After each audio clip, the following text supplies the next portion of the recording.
cast. Yeah, that black and white. Yeah. That's what I like about Jocko's is that it's black and white. You know, that's Yeah, kinda it's cool, turn you off the know? lights. Yeah, exactly. It's like Just black have and white. this. It just exactly. And we're just saying, just like. Bro, we could do one cast like that. That'd be cool, bro. That'd be pretty I'm cool. not sure what would be the purpose, except like it's like Well, we have a vet on. Just the one time we have a vet on. It's like it's black and white. It's just like what the hell? You guys never do this. Exactly. It's just like we're good. Still Yeah, waiting exactly. on Hickman, man. I ain't heard from him in a long time. I hope you're okay out there, buddy.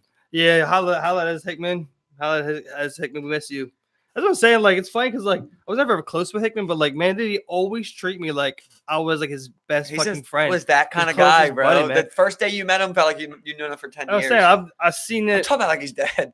I know, right? He's still around. We just haven't heard from him. But I mean, like I remember like I saw him downtown like at the the Italian festival one year. I remember he's like, oh man, what's up? I'm just like, Hickman, what's good? You know, just like, yeah, man, you know, just like it's cool to see you, man.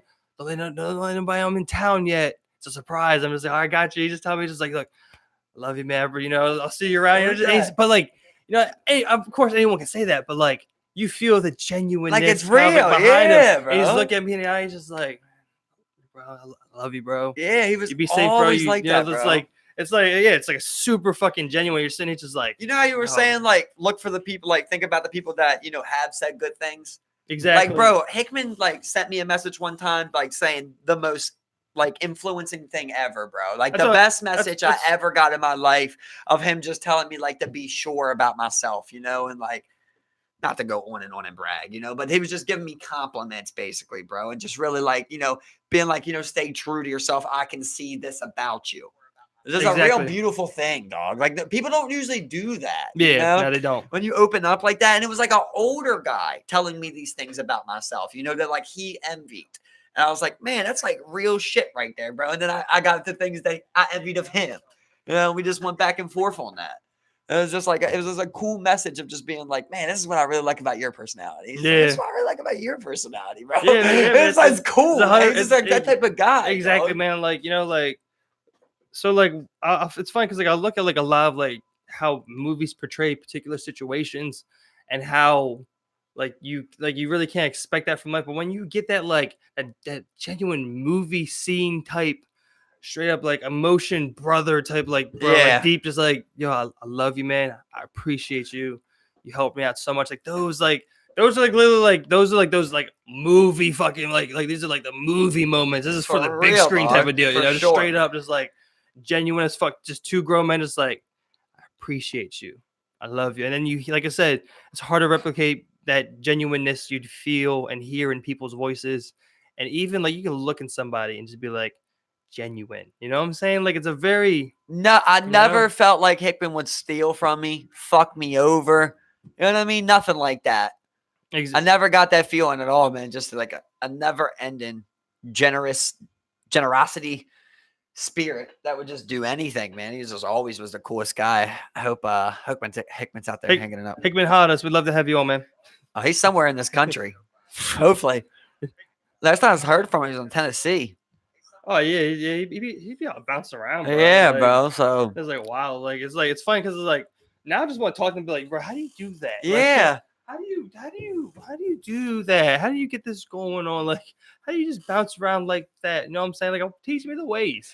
It's weird, like when I think about a person like him, it's like that's a person that like I do envy, you know, that I like things. I like things about him that I don't see that level in myself at this point in life. And like when I like you see somebody like that leave, it's weird. It's like when a powerful human meets another powerful human, it kind of just feels like you're supposed to roll together. Like you're supposed to just stay together and just deal with the world from there. But like you see like these people that branch off from you, right? That you see as like assets and like good people, good personalities, people you want in your village or circle.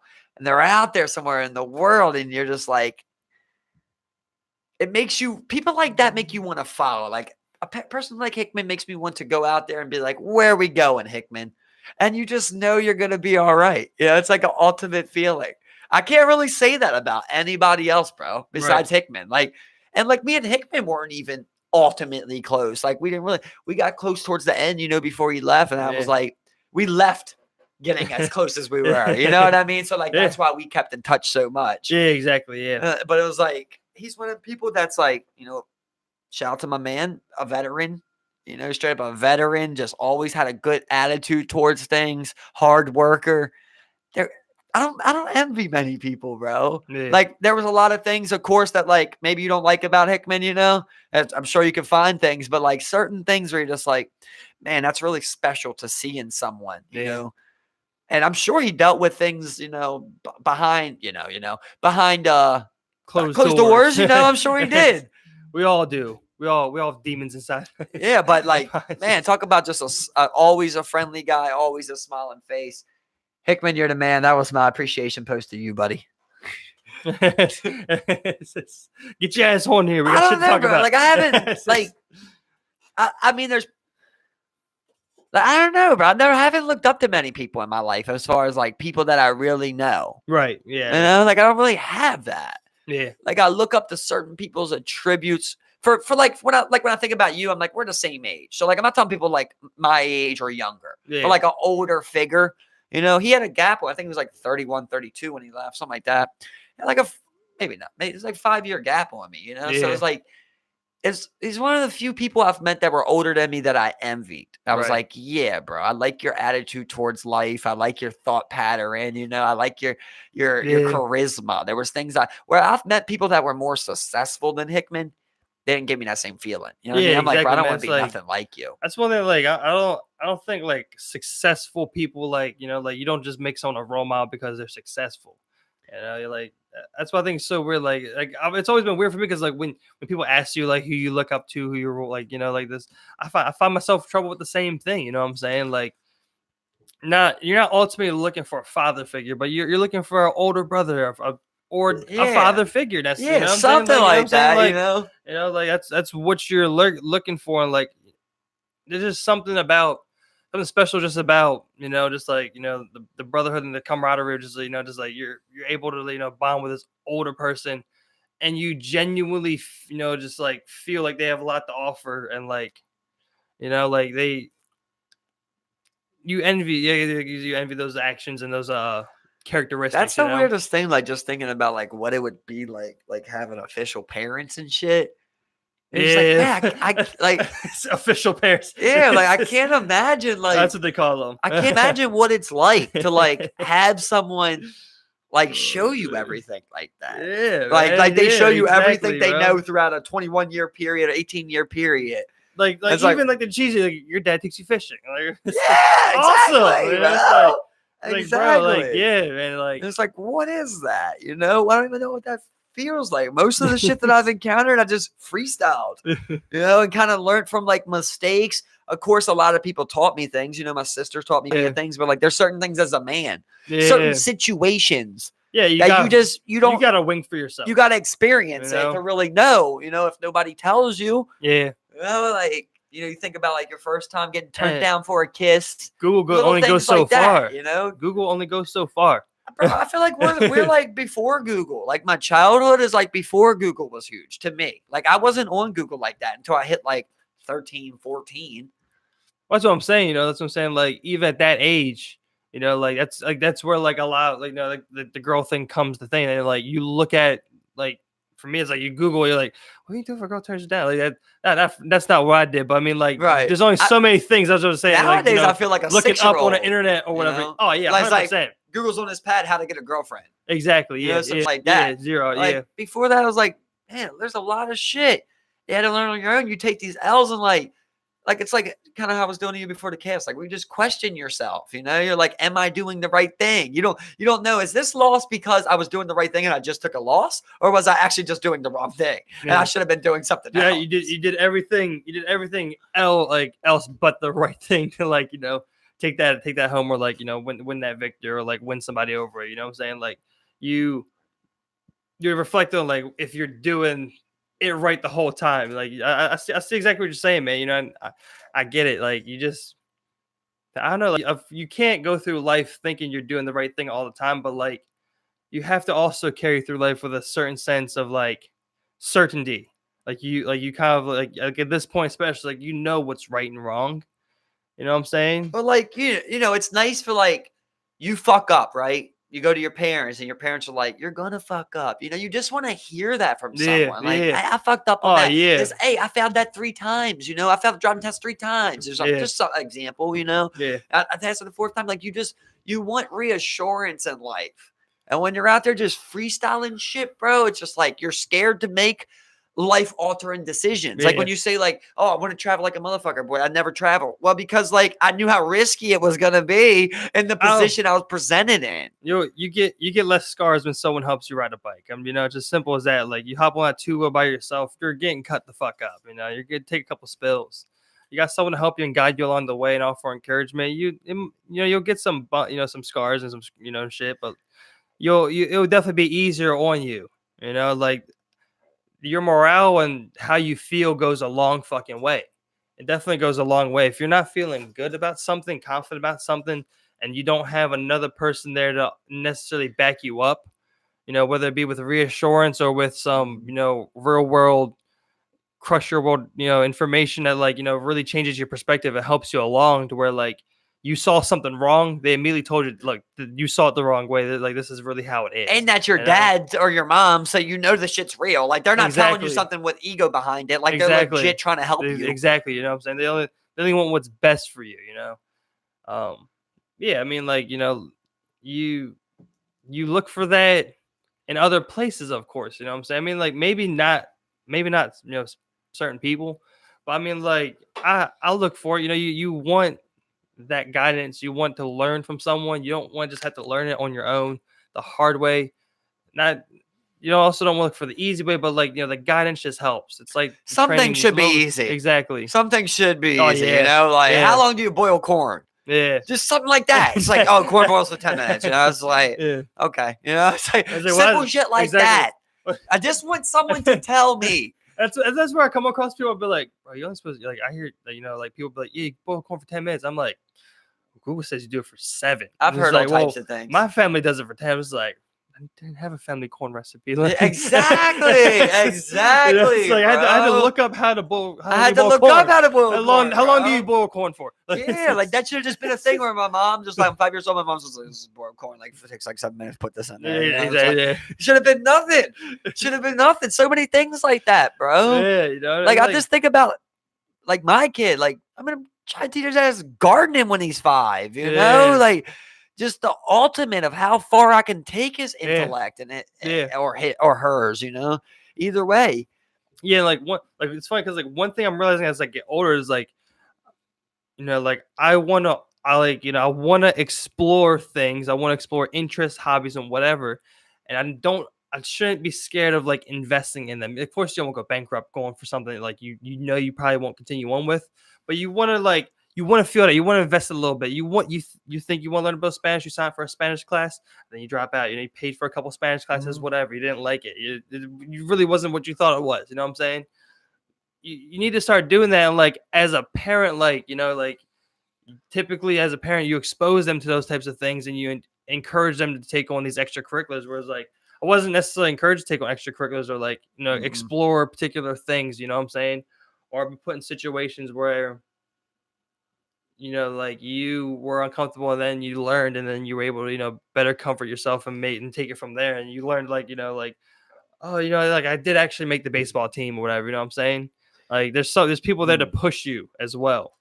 Yeah. I mean, yeah, like for sure. Like with my mom, like I can't think of a lot of things that like she directly taught me. I can't be like like my mom used to say. I can't do that about something like of learning, or like some witty quote or something. I don't got nothing like that. But like I did learn from just watching another human adult live. Oh yeah. But I kind of like generated it myself. Yeah. Of what was being taught. It was like I can never remember like a time my mom sat me down and was like, this is how it is. Like she's never gave me that speech on things. My dad has, but it was kind of, I've seen him so few. It was like, hey, they don't really stick, because you're going through so much shit every day. Then you see your dad one day and like you talk about 20 things and he's like, this is what you're doing this is what you're doing this. You're like, that was 3 months ago, or that's next month. You're not even here when I'm actually going through it. Exactly. I'm just telling you what happened and now you're telling me what I should have did. Yeah. Like that doesn't work. I haven't seen you in fucking 8 months. Exactly, man. I don't know. I'll tell you this. When you got your first job, your dad or your mom sitting there being able to be like, This is how you felt your W-2. You see some parents that are just like, whatever, just like, I don't care what. So, bro, you could be a heroin addict. You know what I mean? And your mom still be like, I love him, you know. I'm not gonna kick him out on the street. Yeah, you see, we've seen it. Like, bro, that's immense love, dog. That's like next level shit, dog. Like, I don't think people understand how, and it's sad because the people that usually have it like that take advantage of it. Yeah, that's the worst thing. Like, I think about like if I had like official parents, bro, like. Dude, I'll do whatever chores you so funny that you call them that, bro. Official parents. Because, like, I mean, I feel like, you know, I got, like, parents, like, I'm not here to bitch. I'm not here to cry about it. You know what I mean? I'm just, so I don't want to say. No, I'm geeky. I'm just like official parents. I don't want to say, like, I had no parents, you know? Because at the end of the day, like, my mom did pay to feed me. Yeah. You know, she better be food stamps or whatever. She found a way. We all know what you mean by official parents, you know? but I'm geeking at the fact that official parents is the term. I mean, like, you know, I want to say good. But I don't also want to say that my mom was necessarily bad. Like, she is what she is. I don't want to say good or bad. You know, just the fact of, like, an official parent to me is like someone that, like, teaches their kid how to boil corn, you know? Like, shit like that. Like, teach how to drive and shit. Yes, like, simple shit like that, bro. Yeah, like, and I tell you what, like, when, like, it's like, it's tough because, like, you know, like, I remember I was going to school, you know, I had buddies that, like, when I was going to trade school, I had buddies, like, you know, they're the same age as me. They're already driving. They got their cars. They're driving here and shit. And they're like, why don't you got a car? And I was like, oh, you know, it just doesn't come out of nowhere. Like, even before that, like, having friends whose moms drove and they drop them off at school and shit. And you're like, I walked. Exactly. I walked to school. Exactly. Hey, why did your mom get to drive? Bus. How the fuck does your mom get to drive? I was literally 11 taking a bus to school. They get them cars out at in Baltimore, bro. Yeah. You know that school on Charlotte Avenue by the Heights that I used to live out front of? Yeah. Dog, I used to live in Highlandtown on Mount Pleasant Street. Yeah. And every morning had to walk from there all the way to the school, dog. With my sister, bro. That's tough. So long, bro. Yeah, we used to be getting up early as a bitch. Yeah, you'd bop that. I feel bad for my sister more than anything because after that, like, she had to walk to school from there, and then she had to pick me up at the end. That's like, that's miles, bro. Think about the whole bridge. You got the whole bridge just to get to Greektown. Oh yeah. Then you got to get to Boston. You know, well, not necessarily Boston, but like the Rofo. Yeah, and then you gotta walk all the way up to Charlotte Avenue. It's a bop, bro. She used to be horrible. 2 or 3 miles. And then you see kids getting dropped off, and you're just like, ah! You know? He was pissed. He was like, how? Why? Where are they giving them cars out? See, like, I remember, like, I was able to finesse a couple rides, you know. Oh yeah, I finessed some rides too. Shout out to David Cashin's mom. Definitely give me some rides. Yeah, but I've walked. You know, I know even when I was going to Patapsco, bro, hour-long ride bus came once an hour. The 4. Yeah, that's a bitch. All the Patapsco, bro. I didn't. From fucking East Point, it wrapped all the way around. Yeah, now see, all the way around. The farthest walk I had to take was like my house to Southeast, which is like nothing. You know, that's not bad. It's not horrible. Still a little bop. Yeah, but I mean, like, when you're a kid, it's just like you're walking with 4 people. We're just like, you know. It's the main fact is having to get up 20 minutes earlier, 30 minutes earlier. Like, that was always the main thing for me that I'd be mad about. I'm just like, you got 30 minutes extra sleep today? Yeah. You got 30 minutes. You just woke up and your mom just drove you here? Fucked up. Like, it's like I was always like woken up at like 6. Like, no matter what. Like, my grandma used to always wake me up at 6. That sucks. You know, I'm just saying, like, I would wake up literally at 6 and then get ready to go to school. That's so early. I remember, like, at John Rua, like, she'd make me go over the John. I lived across the street from the school. I was at the doors of John Rua at 7:10.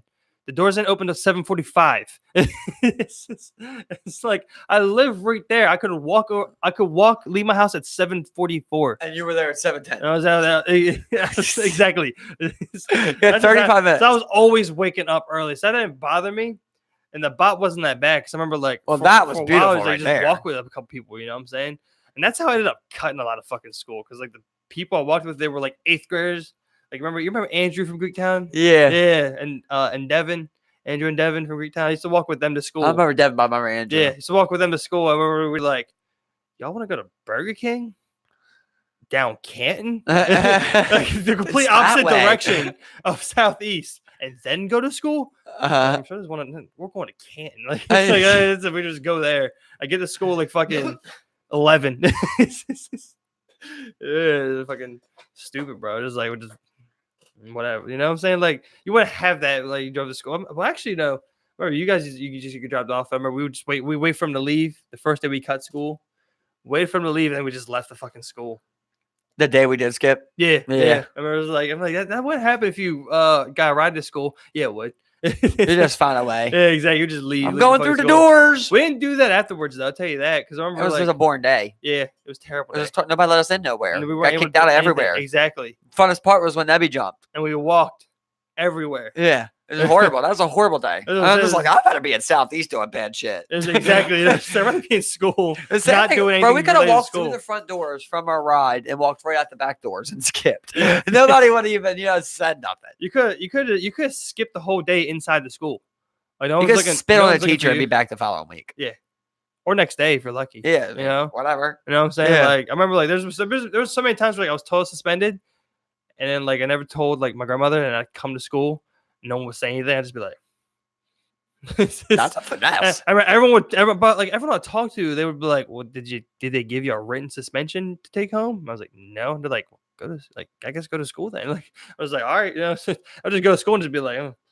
I remember everyone telling me, be like, "Yeah," or they would lock you up for trespassing. I'd be like, I remember being in school, just being like, this could come in that front door and just be like, "You're under arrest." Oh god! Trespassing! I'm in sixth Your grade. ass is in Like, your stomach. yeah, that was the funniest suspension note that I took home in that whole school. They all spent like 3 times from Southeast. The funniest one, it literally had the incident written out. Like Nebby called Steven a dirty, like an ugly Jap. Oh, I do remember that. And then Steven proceeded to throw a book at Nebby, yelling, "You're a dirty Muslim." Wow. And Miss I wish you had class, that still. I'm looking at the note. I'm just like, this is gold. Like, I wish you this is still had fucking that, bro. gold. That would be so What's the good. thing? I remember like it was funny because like I remember I went home, and for some reason like my grandma was like, "You're gonna stay home from school tomorrow anyway," for something. I forgot what it was. So I remember I took that suspension notice and was like fucking like ripped it up and I was like threw it away. I It was put like it a one day. on the trash can. Huh? It was like a one I think day. it was a one day. Yeah, I think it was a one day. Yeah, That ain't bad. yeah, it wasn't bad. Yeah, it I wasn't was bad. always kind of proud telling my mom. I never really got in trouble in school. So what I did, I was just like, I got suspended. Yeah. Just waiting for her to say why. Well, see, for me it was Don't like, ask. For me it was like, don't ever get in trouble. It was like, don't ever get in trouble. I was like, okay, you know.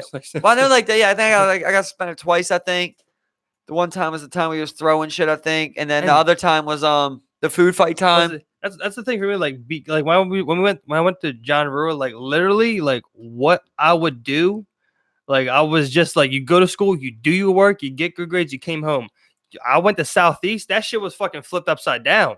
It went from you go to school, you get good grades, you do good in school. This is awesome. You're amazing. You're being an awesome kid. You're being the fucking best. You're the future. You get the fucking Southeast middle. That's like, give me your fucking money. Here's a knife. I'm just like, Bro, but so it took a little bit of. say what you want about it. I'd have did another 4 hours every day of Southeast.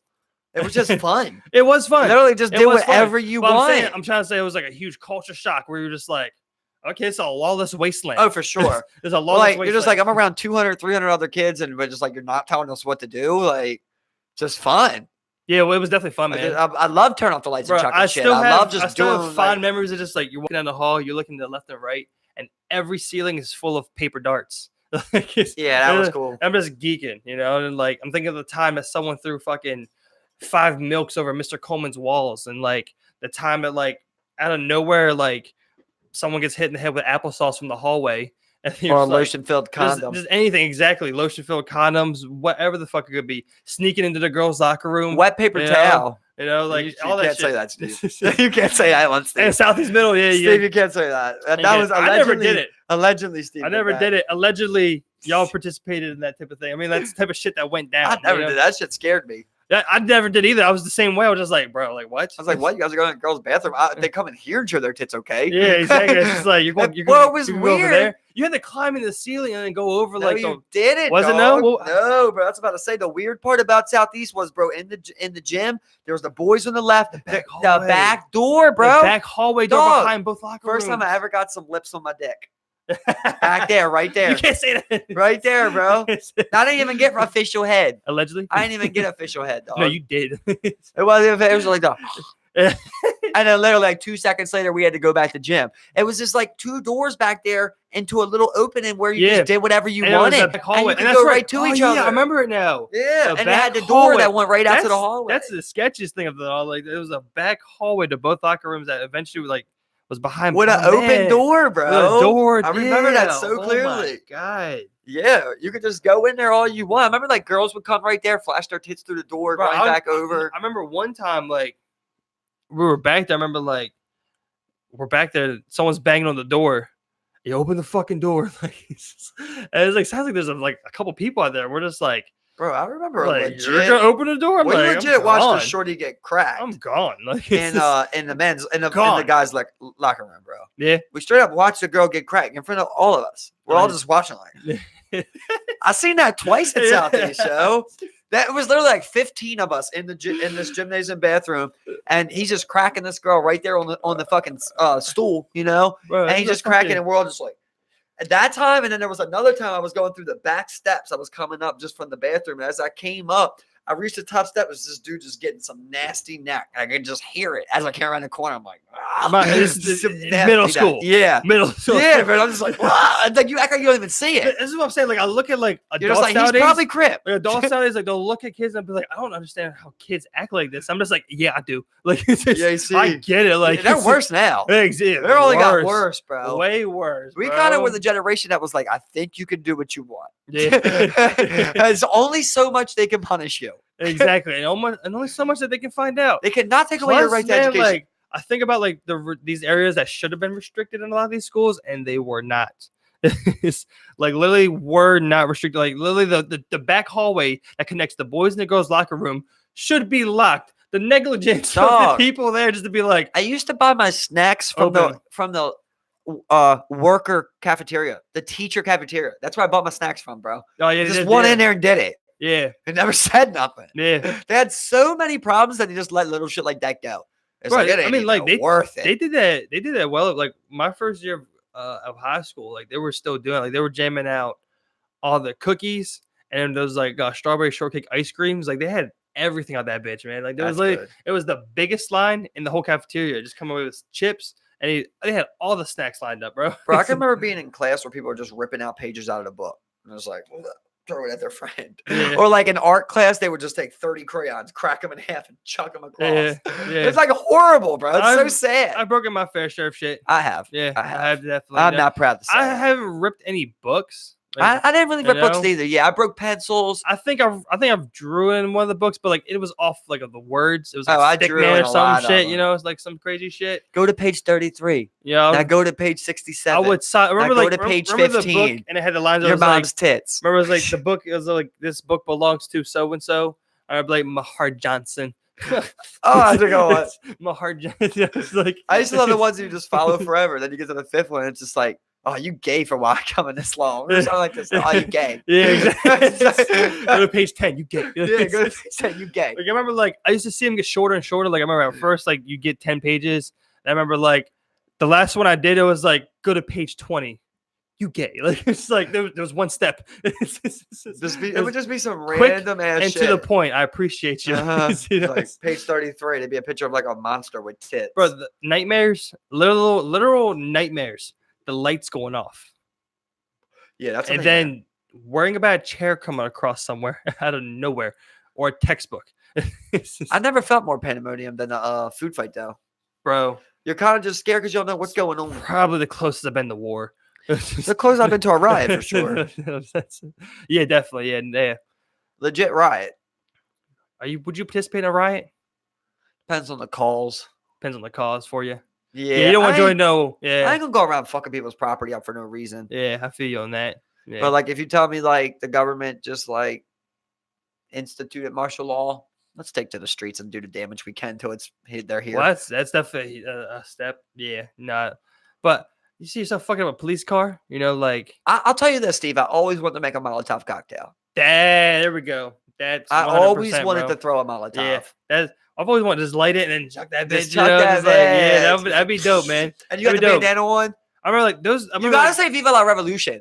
I remember watching those watching the videos. I remember like 2011 Arab Spring uprising. You see the fucking state police, and here come fucking 3, protesters come out of nowhere with fucking Molotovs, just like, fuck yeah. Fuck yeah. Just smacked him. Yeah, I'm just looking, I'm just like, bro, that's cool as fuck. Like, it's, of course, I was like 14. Probably at that point, 16. Yeah. And it's being like, whoa. Revolution, let's get it. Like, we need to take over America. What's up? Let's do this take right over now, America, bro. Bro, how about that little bitch Elizabeth Warren? What happened with this bitch? You see what she came out and said? No, was this today? No, this was 2 days ago. 2 days ago, what'd she say? She said that one time in a meeting with Bernie Sanders, he said that a woman couldn't win the election.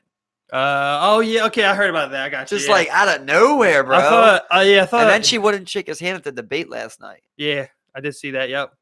But I mean, I heard plenty of people talk about it. It's all just it's just a competitive ploy. It's that time. Everybody now. was saying that like she ruined her own campaign. Oh yeah, 100%, bro. 100%. That hurts you. Did you know that she was Republican for 47 years? Whoa, I know that. Yeah. When they say like she never lost to a Republican, it's because she never ran against one. Yeah, I didn't know that. Oh, she was a Republican. Right. Interesting. Funny? Yeah, that's very funny. And then why would she sit here and try to bash Bernie? Right? If you're like, okay, I can't win the nomination.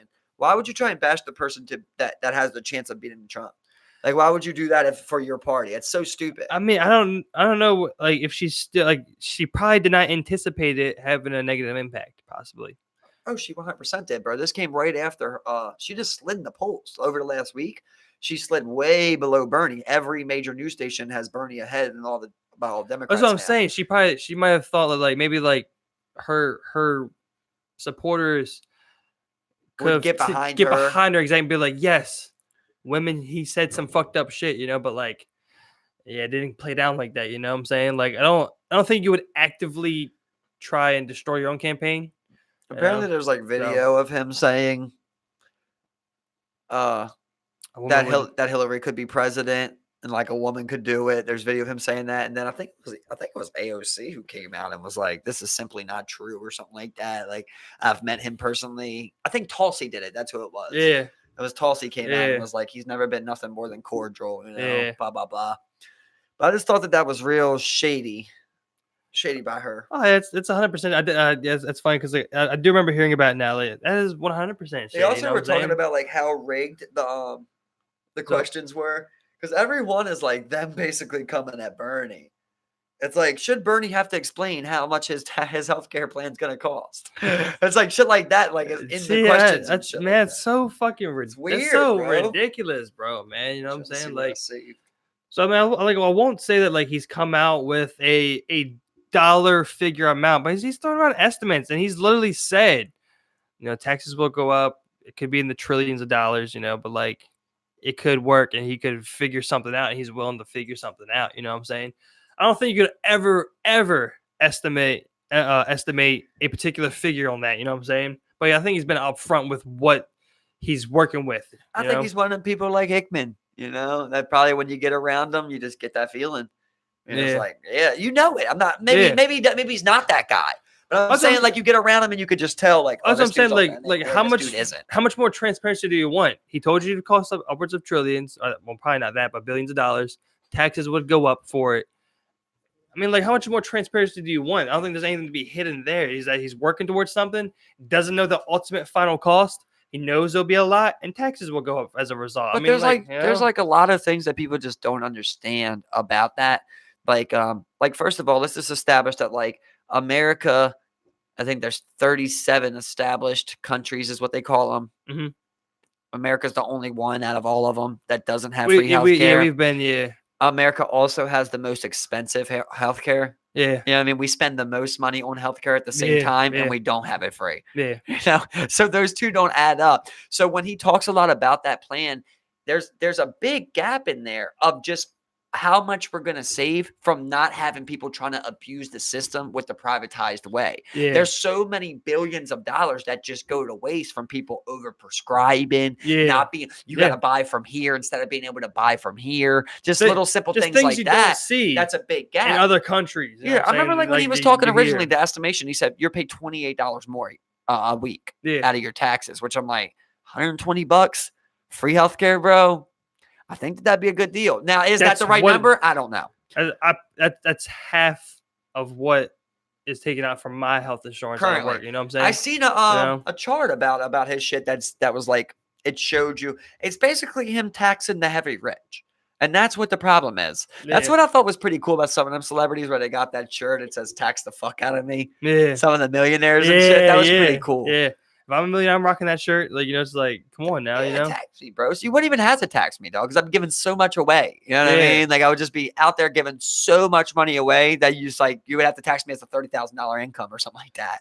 And I'm just tossing money around every spot I can find to help. Yeah, exactly, man. Instead of having allowing these loopholes to exist within which people can pay less in taxes or even get more of a return, because with the taxes that were already taken out plus the taxes that they calculate for their sales tax and everything, that's what that when you stay all your receipts and shit, you can claim those sales tax payments on particular That's towards did you see the thing about Bezos?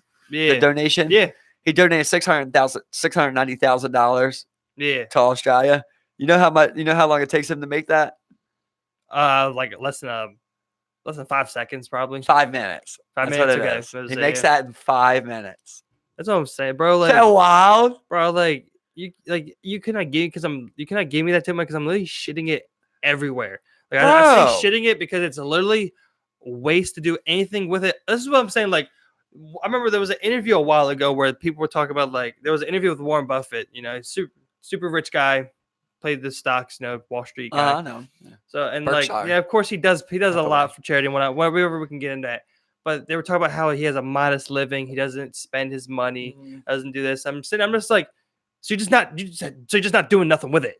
Right. You just spend that shit. If you got it, don't just spend that shit. Don't just hold shit. A philanthropist. Yeah, 100%. Yeah, but when people sit there and one thing that kind of annoys me is when people sit there he's rich but still lives this modest lifestyle. I'm just like, bro, spend that shit. Fuck that. For me, let's say I got $50 billion, right? Don't just hold on to it. Let's say I got $2 billion. Right now, I feel like I'll be sending I would spend $200 million to send cargo ships of fucking firefighters, fire engines, everything to Australia. I would just spend that money on that. I don't care if I'm not even Australian. Yeah. I don't even care if I get it back or what if anybody says anything, whatever. I just send $200 million for of fighting people. I'm not going to give you $200 million. As I was saying, I'll hire firefighters. I'll buy you fire engines. I'll get the dirt dropping from helicopters. I got dumb money. Bring over your own helicopters and start dropping. Bro, Puerto Rico right now, dog, would have electricity. Okay, I'll be up in that bitch. I got nothing to do. I just got dumb money. If you're at the point where I got dumb money, I'll just go to Puerto Rico and start building with $500 million fucking down payment. 100%. And I'm going every fucking where. You know what I'm saying? Flint got water. You know what I mean? Once a week I'm somewhere. Orleans got crazy the levees. Fucking shit with my crazy amount of fucking money. So I'm saying I'm helping. Don't sit and tell me oh, he's a multimillionaire and he's had the same iPhone for 10 years. Oh, so cool. Bro, just spend. Don't you just hold it? You just gotta hold on to the money. Just fucking spend that shit. Do whatever the fuck you want with it. But I mean, at least put it towards some shit like that. If you're gonna sit there with a 2002 Mercedes, cool. But at least put fucking 80 grand into it's a good year. At least give a single mom a fucking car or some shit. Right. Give her a nice new car. I don't fucking that's always been my thing. That shit. Let's say I got a phone. Oh, I want the next phone. I'll give that phone away to someone. I got a car. I want another car. I'll give that car away. Exactly. You get what I'm saying? I would just give that car to a single mom. Exactly. Something like that. Whoever needs I a feel car. like I would literally one of my goals in life. I would love I would spend a day just driving around random places and just people watching, and just seeing oh, this mom got her and her 2 kids. They're at Burger King, they all got a kid's meal. Come over, just smack 10 grand on that bitch's fucking, you know what I mean? Right there on their table. Don't even worry if she's a fiend or whatever it may be. Here's 10 grand. Exactly. Whatever. Exactly. Whatever. Bro. I own some large company. A homeless guy? I own 1,000. Large Here. company. Here's 1,000. Let me sort through some of my lower paid employees, whatever the case may be. You got a lot of school debt, buddy. It's paid for, bro. Here you go. Fat ass bonus. Here's a fat ass bonus. Everyone's fucking school is paid for in this bitch. You all just got Porsche. You get a car. You get a car. It's you get tuition. How does Porsche 911s for everybody sound? tuition, bitch. Like, Portion 9/11. Portion 9/11. It's just like brought to you by Porsche 911. It's sponsored. Who was Porsche's? It's sponsored. 9/11. Yeah, man, like I don't know, man. Like it's a funny weird thing where like you just see people hoard mass amounts of crazy shit. And then like just be super fucking completely like. And then they want to eliminate like real estate tax, or like the death tax. Like, bro, do you understand we literally have no money in this economy? It will get all hoarded. That's the only little things that we are getting back. That's what I'm saying. Like you're gonna hold on to money forever. You're gonna hold on to money. It's gonna be passed down. Like that money's not coming. You had 75 bill. Your kid has 74. Some of it might come back. And eventually will come back, but like you're just holding all that money out of the economy right now. What are you doing? What are you doing? We rolled around. That's what I'm saying, man. Like, we'll just keep printing. That's what I'm saying. You need to spend that shit. Here was Tennessee Governor Lee says he'll sign into law a measure that would assure continued taxpayer funding of faith-based foster care and adoption agencies, even if they exclude LGBTQ families and other based on religion beliefs. Did you see that? So basically, if you're a foster group home that's religious, you have the right to say that we will not let gay couples adopt orphans. I want to get across first that I don't agree with it, but it follows suit with the judgment they made where that one bakery didn't have to make the cake. No, it does not at all, bro. You know what I'm saying? It does not at all. Bro, you're comparing a cake to orphan children. Listen, this is what I hate about it. I'm not comparing shit. What are you doing? But you see why people are making these types of things. It's been done. You know what I'm saying? Like you can now do stuff based on like your religious preferences like that. You can deny gay people something. So this follows suit from there. This isn't a comparison. This isn't a comparison. And I get that, but this isn't a comparison. So how are you? So why are you saying it's a comparison? I'm not saying it's a comparison. Okay. You see this? Okay. Yeah. How do you follow? Listen, how does that follow suit? Listen. You grant someone their religion. You grant someone the ability to discriminate based on a religious sex in a business. In a business, okay. You set that precedent, okay. Now we take it down to a religious foster family or whatever. Orphanage. And if they're religious, to allow them to do that. I'm not saying it makes sense. Don't put that on me. I'm saying that doesn't follow suit at all. That does not go hand in hand at all, bro. I'm not saying it goes hand in hand, but you can see how we can get here. I don't see how you can get because we're sided. Because we've been sided with the religious side. I have a business and I don't want to sell to whoever. That should be legal right to me. I don't give a fuck. If you own a bakery and you don't want to sell to gay people, fine. There's a gay baker who will enjoy the business. Exactly. When you're talking about an orphanage, you're talking about kids that won't be adopted, who have loving parents that want to adopt them. And I agree with you. There's no way that can follow suit. But you're seeing people side. This is what I'm saying. I'm not trying to draw this line. I'm saying that you see them siding with religious people. We're seeing this now. We're going to side with people who are fighting for this religious belief that they have the right to refuse gay anything. And now you're seeing people allowing it. Bro, this is what I'm saying. I'm not saying this is what I'm saying. Well, I can see how we get here. I don't see how we get there. I don't see it because for me, like I said, you see how someone makes that leap right there. I don't, because like I said, the first one I'm okay with. If you don't want to sell to gay people, it's fine with me. I think a gay baker is just going to get more business. Do not give a fuck. Right. But the orphanage one, it is not that those cannot be. Oh, we're going to do this for business, or we're going to do this for orphanage. I'm not saying you are comparing that. I'm saying that cannot follow suit on that. If you're talking about they are doing this, you're talking about the same places, which is like Tennessee, Alabama. Let's talk about the same exact places. It's not them or we. Let's talk about then. Let's talk about what they can't do but have done. They've now allowed this through. What I'm saying is that one is 50 times more ludicrous. You're talking about holding back orphan children. What does it from adoption? What does it or not being able to buy a fucking cake? Listen, and that's where you're making this comparison and trying to put that on me. This is where it comes from. You take that first initial step. What's that first initial step? I cannot discriminate against someone for their sex. Cool. Now we can get somewhere where now we take that next step of this is 50, of course, there's 50 steps more, but now you have someone that's okay, now we can side with religious orphanages to refuse gay people and then allowing them but listen what you said right there. It's 50 steps more. That's what I'm saying. There's a huge fucking gap. That's what I'm saying. Those and this two. is my thing. You seem completely confused about this, but it's happened. They've allowed it. It's the first time it ever happened. Like this. It's the first time this has ever happened. People think like this. The first and people time that allow ever it. And that's what I'm saying. That's what I'm saying. People allow it. You're gonna see people siding with their religious beliefs to deny. This one's getting I agree with you, but listen, We'll see. I think this We one's will getting s- returned, We will bro. see, bro. We The will Baker see. one didn't. We will see.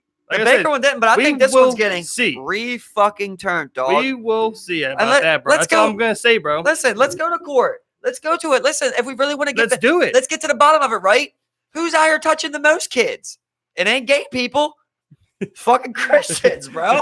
Okay, so what the fuck? So that, I mean, the numbers will show that, right? I'll say that the kid might The numbers will show, but listen, people won't even acknowledge that. kid Still, what might are be you in like? a- What? the kid might be in a more dangerous environment. Okay, if he's with two dudes who like each other, that's a lot safer than being around some of these priests, bro. And that's all I'm 100%, saying. bro. But like, we're also like acting like people have acknowledged this child sex scandal within the church, whereas like people don't. Well, they're acknowledge making it's not- Netflix you know what I'm docs saying? about it, so it's definitely out there. It's definitely a thing now. You know I what mean, I'm it's saying? out Like, there. You know, like I think it's accepted. you It's not still got- acknowledged. It's acknowledged and you accepted. still got that packed church. It's accepted. You know? It's acknowledged. You still got that accepted. packed church. It's not. They're not in denial. You know. They just won't accept it. And so like you like no so like if when thinking about something like this, they're not going to sit and be like, oh, who's having sex emotion? The churches, very people who have these orphanages. You know what I'm saying? We're going to see a fight where we have people who have are fighting for what they call religious beliefs, you know, based on being able to deny someone because of their sexual preference. You're going to see this, you know, this next like momentum, like, you know, like swing where I think you're going to see a lot of people siding with those religious people. It's just going to have a lot of backing behind it. There's a lot of, you know, religious people, and there's a lot of religious people who support that. There's a lot of religious people with lots of pull as well. I get what you're saying about that, but I don't see it like most that. Most people are genuinely religious and will most likely agree with it. We'll have to come to some consensus as a human, or as American people, as, you know, humans, where we're like, it doesn't matter. Even if I don't necessarily agree with it in my religion, this is bad for children. You know what I'm saying? But I'm having doubt. I'm having doubt about that, and I'm not sure where this will go. You know what I'm saying? I'll tell you where it'll go. I don't think it'll be taken away. Next year, come January, Tennessee is going to have the most orphans. That's where it's going to go. Yeah, it's just dumb as fuck. Yeah, it doesn't make no fucking sense. What I was trying to make is like, to me, you're trying to say like that. That's a step of the process for me. Like, I believe like in today's world, if you open a business and you say that you don't want to sell to whoever, it should be your personal choice. I really do believe that at this point. I don't want sales from you if you believe this about me. Yeah, and I get you on that. It's a time of life I get you where anyone can open anything. So like if you tell me that you can't buy cakes from me because I'm gay, like it's no problem to open up a gay baker. Who do you think's gonna think's gonna come to who more, right? Yeah, Are the gays gonna go to the gay baker, or are straights gonna go to the guy who doesn't cook for or doesn't bake for gays? You know, like I feel like the money influx is just crazy. That's the fucked up part, was that because you had a lot of support for the bakery. It got passed in the Supreme Court, bro. I'm saying, so like you have people who would come and be like, yeah, I'll support that orphanage. You know, and then you'll have people who be like, okay, we'll go to the orphanage that does allow gay people. You better adopt a kid.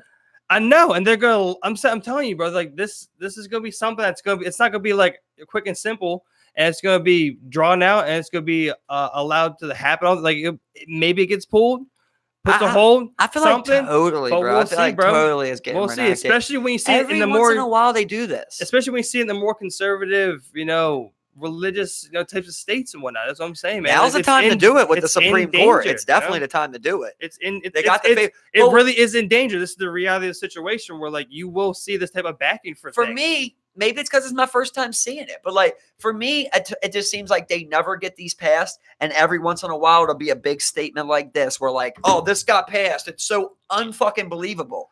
I mean, and it usually gets ran back, or you're just like, Tennessee's that dumbass state who don't allow gays to adopt kids. Like I said, man, like, I mean, it was just bad for the state. It was just until recently, until most countries are now fully legalizing gay marriage. It was just recently in the Obama administration that was fully recognized. So, I mean, like, we're early on in this type of fight when it comes down to religious beliefs and having.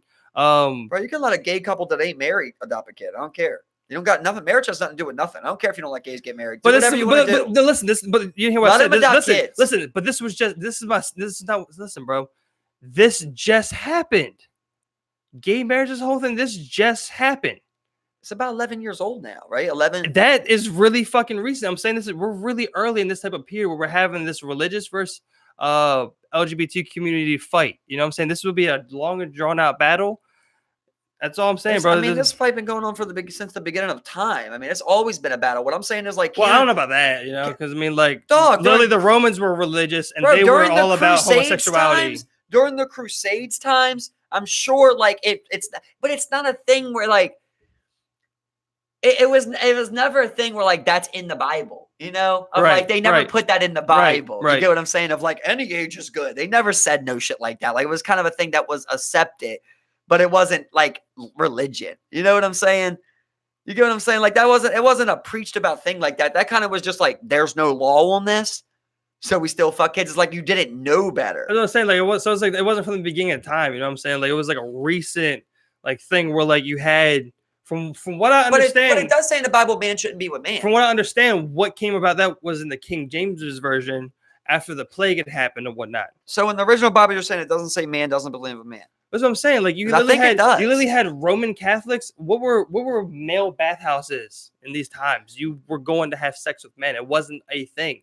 Homosexuality wasn't like a defined thing. It was part of the culture. So you're saying after you think King James wrote the gay part in there? I believe so. You know what I'm saying? That's you put that on King James, dog? That's the most official. That's the most recent version that most religious people will reference. You know what I'm saying? So you're telling me that originally, this is from my understanding. That's all I'm saying. Who wrote the Bible before King James? Right? It's just like people that seen his teachings. And this is where it gets a little shoddy for me personally. You know, from that point on. But that was my like that. I want to know now who's the first one to say. That was my understanding about it became a thing in the Bible after the plague had happened to push for procreation and push for people to repopulate because a third of the population had been wiped out at that point. But I don't know. You know what I'm saying? Like, well, now we got too many.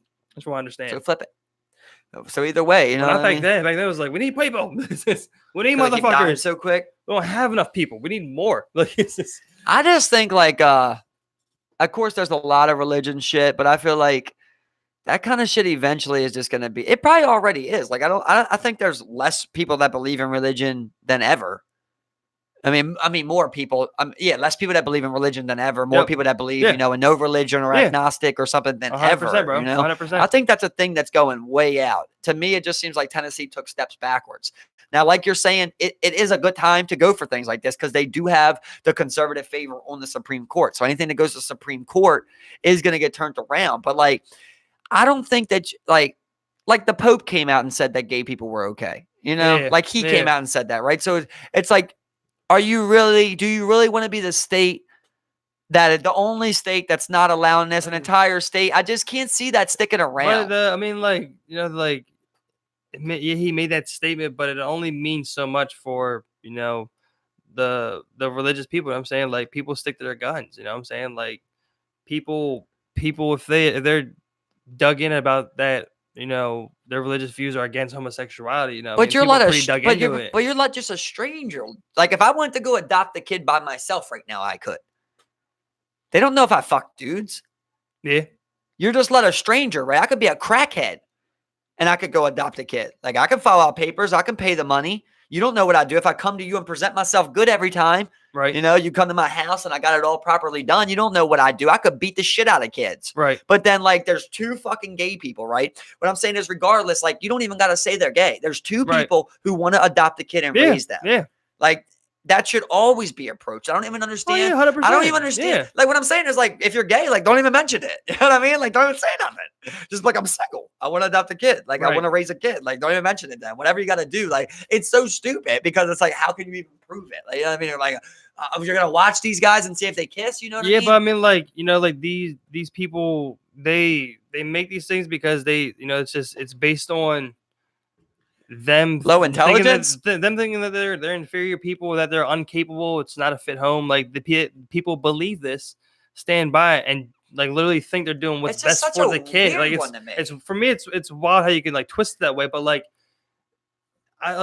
you see they're gonna raise them to be gay. You see, is that the studies that gays raise gays? I've never seen that. But when you see rampant homophobia, like left and right, like it's like yeah, I can see why people would push for something like this, especially Yeah, religious but people. You know? rampant fucking toxic masculinity is also a fucking thing that's going on. That's also crowded in America. You know, all I'm saying is, bro, if you ask me, get raised by my parents or two gay guys, I'll take the two gay guys right now. Let me restart. You know what I mean? That's what I'm saying. Like, I'm with you 100%. But like, all I'm trying to say is like, I see how we've gotten to this point, why people were trying to push this type of thing, They and cause so many problems. and how they might get away with it as well. Why didn't they just leave that one alone in the Bible? You know, like, you say all the other shit you want, like, you're supposed to wait till marriage to have sex, blah blah blah.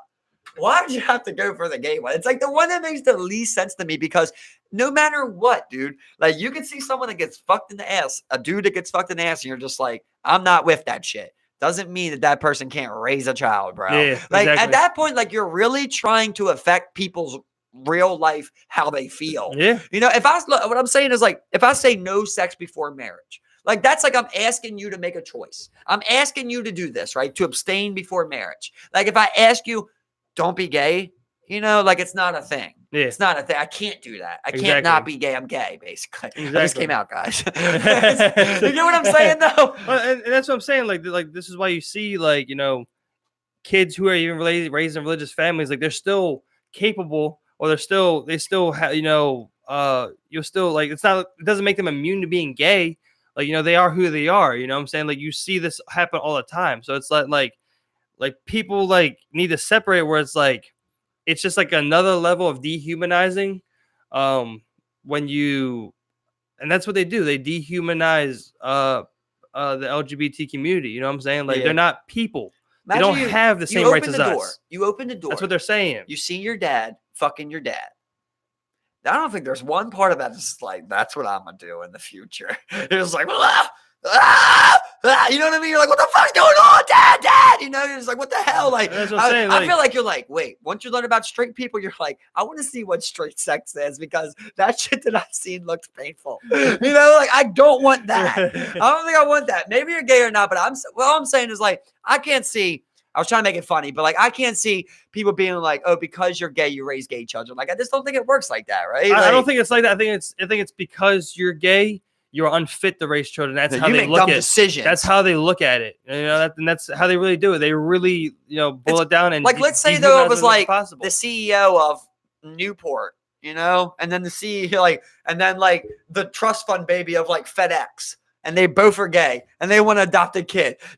Like, Tennessee's really gonna be like, you two can't adopt a kid. Now you're just really fucking that kid. What kid were they gonna adopt, bro? Because if they were gonna adopt me, bro, and you held that shit back like David Stern with the Chris Paul trade, I'm coming for your ass, boy. Oh, Governor Lee. To murk your ass, bro. It's meant to be a trust fund baby. Coming for you, man. I spent 8 years in this orphanage. You just created a domestic terrorist. I've been eating bread and wine for 6 years. It's like, I hate this shit. We listen to scripture. I hate Bible study. I'm an atheist. This goes in. Exactly. It's all that. Like, yeah, and like I said, bro, like, I don't want it to be confused, like, because I'm fully with you. I'm fully on your side. You know? No, you're homophobic. Yeah. But, you know, like, I don't know, bro. I get why, like, they stopped the Baker one, because you're like, you can see the line, it can go down. Yeah, I get but it. you get what I'm saying? Like, in nowadays age, I feel like you're twice as big if you're the person that got, like, I feel like you're famous. If you go to a baker and they're like, I ain't selling to you because you're black, I feel like you're famous. You know, like, you should probably consider starting something like a YouTube channel, a podcast, something, because people get behind shit like that now. Yeah. You know, if you're gay, you got to turn down the baker, start a podcast with that gay couple. Yeah, no, yeah, and I get you, but, like, I think it's also something to be, you know, kind of worried about, because you then said it was okay to discriminate upon opening a business. That's what I was saying. You have I can see where it goes. You have a right to refuse service, but, like, you don't have a right to refuse service based off any type of, like, discrimination based on skin color, gender. You can't do that. But isn't it weird But how, now like, you can do it if you're gay. Isn't it weird, You know? though, why? Like, Like, you really don't have an answer for that. To me, like, I don't think You open the business yourself. Like, Right, really, why right. should somebody be able to tell you who you sell to? Like, that is true, brother. Like, it's not right. It's not right by any means. You should not be able to do it. But at the end of the day, like, I do see the argument in that of, like, look, I started this. You know what I mean? Like, how are you going to force me to do this, basically? Like, that, it does get to a point where but it's also because, like, we didn't see, like, the civil rights movement when you had businesses and that's where it comes openly And that's What? completely. I mean, like, you know what I'm saying? Like, but that was completely different, though, no right? gays. Like, but, straight up, you know? if it said no gays, like, straight up, you know where to eat now, right? Like, you got to go eat at home. What The I'm saying is, like, you know, it's not like that no more. I get that. The future I see we're removing. I just think it was a step in the wrong direction. You know what I'm saying? Sure. Where, like, you're just like, okay, like, you can do that now. I mean, like, yeah, I understand all that. I get that. But it's also like, I'll bring a business. Yeah, it's a private business, but you're also serving the public and the public entity. I mean, like, you know, it's just like fuck your cakes, dude. I hope somebody burns your spot down. I shouldn't say that because you can believe what you want. But this is the fucked up thing was that like just as much backlash that they had, you know, they had support as well. They're like, I'll support this baker until the end. You know? Yeah, bro, they had my church's cakes. The only support that mattered they had. Exactly. Supreme Court support. Well, that, and they also had the religious community behind them. But nothing else matters once them boys say, yeah, it's over. Once they say, yeah, there's literally nothing else that can ever be done. You have to appeal that to them. Well, yeah, we can say that, but like the thing that would make it undoable would be that, you know, there's no support for this business because what do they perpetuate? They perpetuate hate. They don't like people. They don't like serving. You know, it's like, but it's allowed to happen because you have that side of the community that will support them to the end. People, and people don't even get behind shit like that neither. Like when it came out with Chick-fil-A, like no one gave a fuck. They still don't give a fuck. Because people enjoy some fucking chicken sandwiches, bro. People will look the other way if they like the food. And they invest in politicians. That's why with a cake, you know. Bro, gay people go to Chick-fil-A. That's what I'm saying. Yeah. That's what I'm saying. But like if that cake was the cake chain of Chick-fil-A, gay people probably wouldn't go. Well, they would probably go to that. Yeah, that's what I meant to say. They probably go to the. They definitely got. They probably go to the Chick-fil-A of cakes. You know what I'm saying? Like yeah, people will ignore Chick-fil-A and everything that it has done. I mean, like because people enjoy the food. Like it. Like I don't. I think people get like when they think about shit like this, like they get it like kind of like twisted. They'll be like, I don't get how like people can do something like that, but I do. When you like something, when you enjoy something, you will do it. What I meant to say earlier was that if that was the cake chain, if that was the Chick-fil-A of cake chains, everyone loved their fucking cake, gay people would probably still go there. I mean, if you had a whole Supreme Court battle over it, probably not. You know what I'm saying? Because you would have that huge outrage culture, cancel culture shit coming out of nowhere from the shut down the business. But people will look the other way, especially when you're not in the media all the time. But on that, though, Chick-fil-A never said they wouldn't serve gays. They're just exactly. Out here That's what I'm saying. That's what I'm saying. But like the baker said that, you know, they're like, we don't want to serve gays. Chick-fil-A's like, look, don't even tell us. No ask, don't tell policy. But they've had a couple of things where like, you know, like they, you know, where they was brought to light that they were, you know, supporting, you know, granted to Chick-fil-A, they don't do that no more. You know, they stopped that this year. Once it came to light, though, you know what I'm saying? Like, they don't do it no more. They'll give them that, though.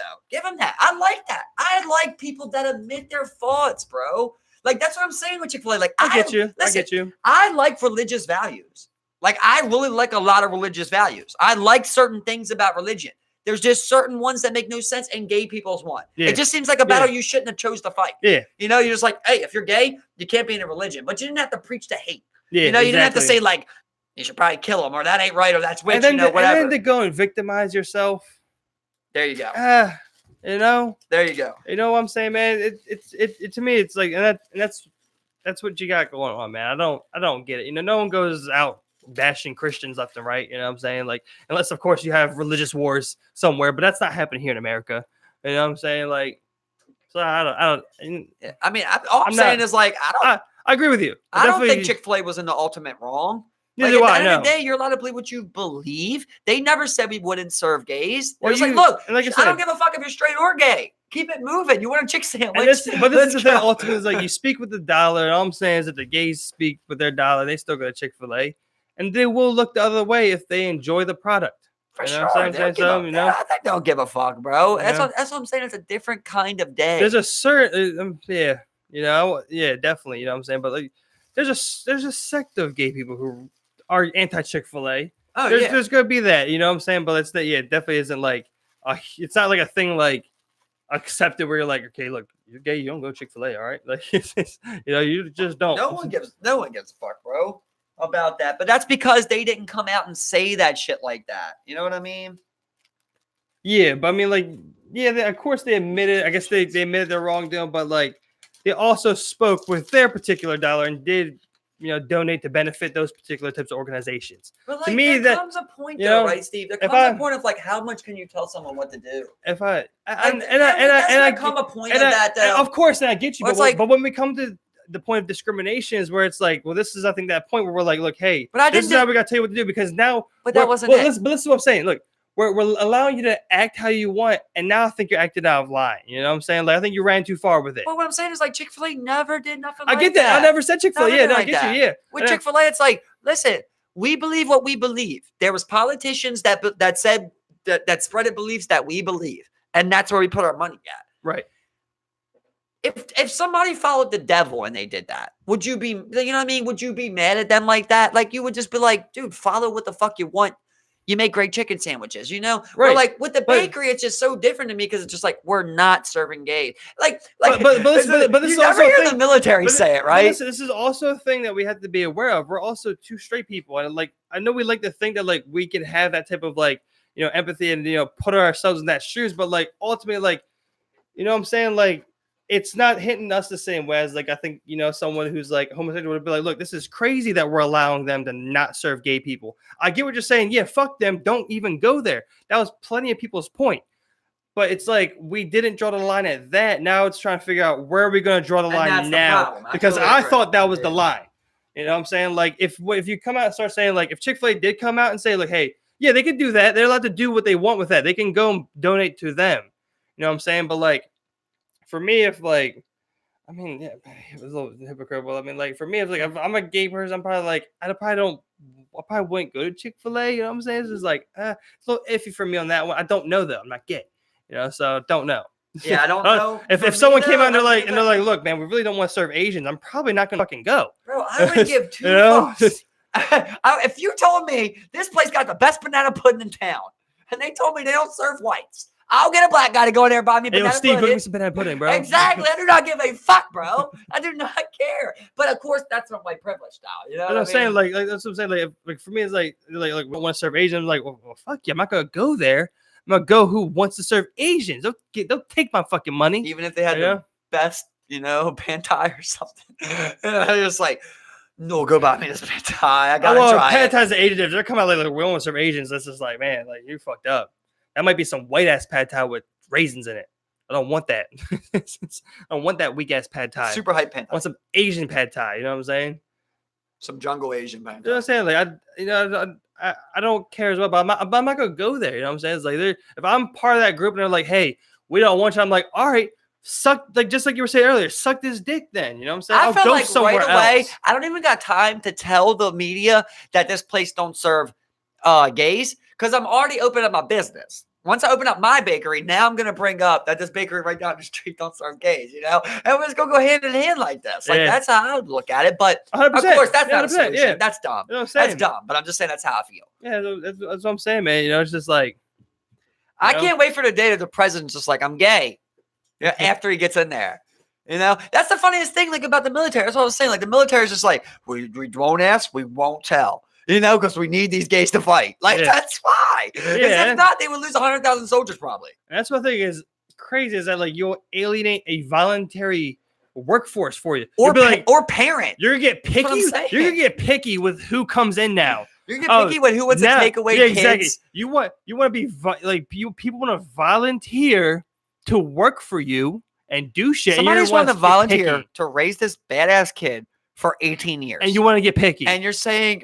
how do you like to fuck? You're overloaded with children, and you want to be picky. How many of them people come out to be gay too?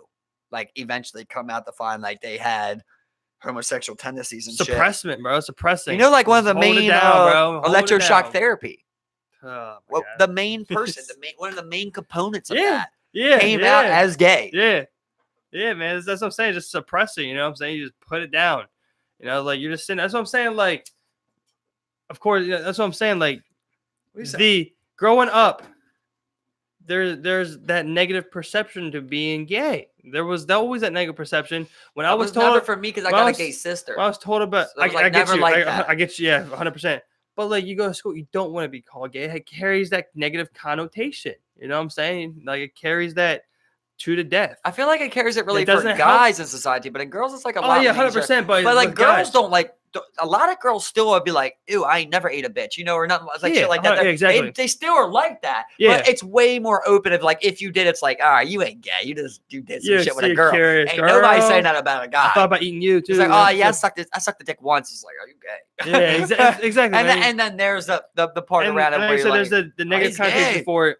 So I mean, like, well, I mean, even society wise, even if you were a gay woman, yeah, I mean, people like, you know, like, yeah, they like to think they like that, but like as soon as like you get to where it was like you had two women who weren't necessarily attractive going together, you were like, this is a problem. You know what I'm saying? You like women being gay when it was good for you. Yeah. You know what I'm saying? But when it was really about two women being together, you were just like, oh, they're not hot though. You know, Yeah, I was like, I don't want to watch them make out. I feel like you're kind of gay if you're out here trying to stop two women from kissing.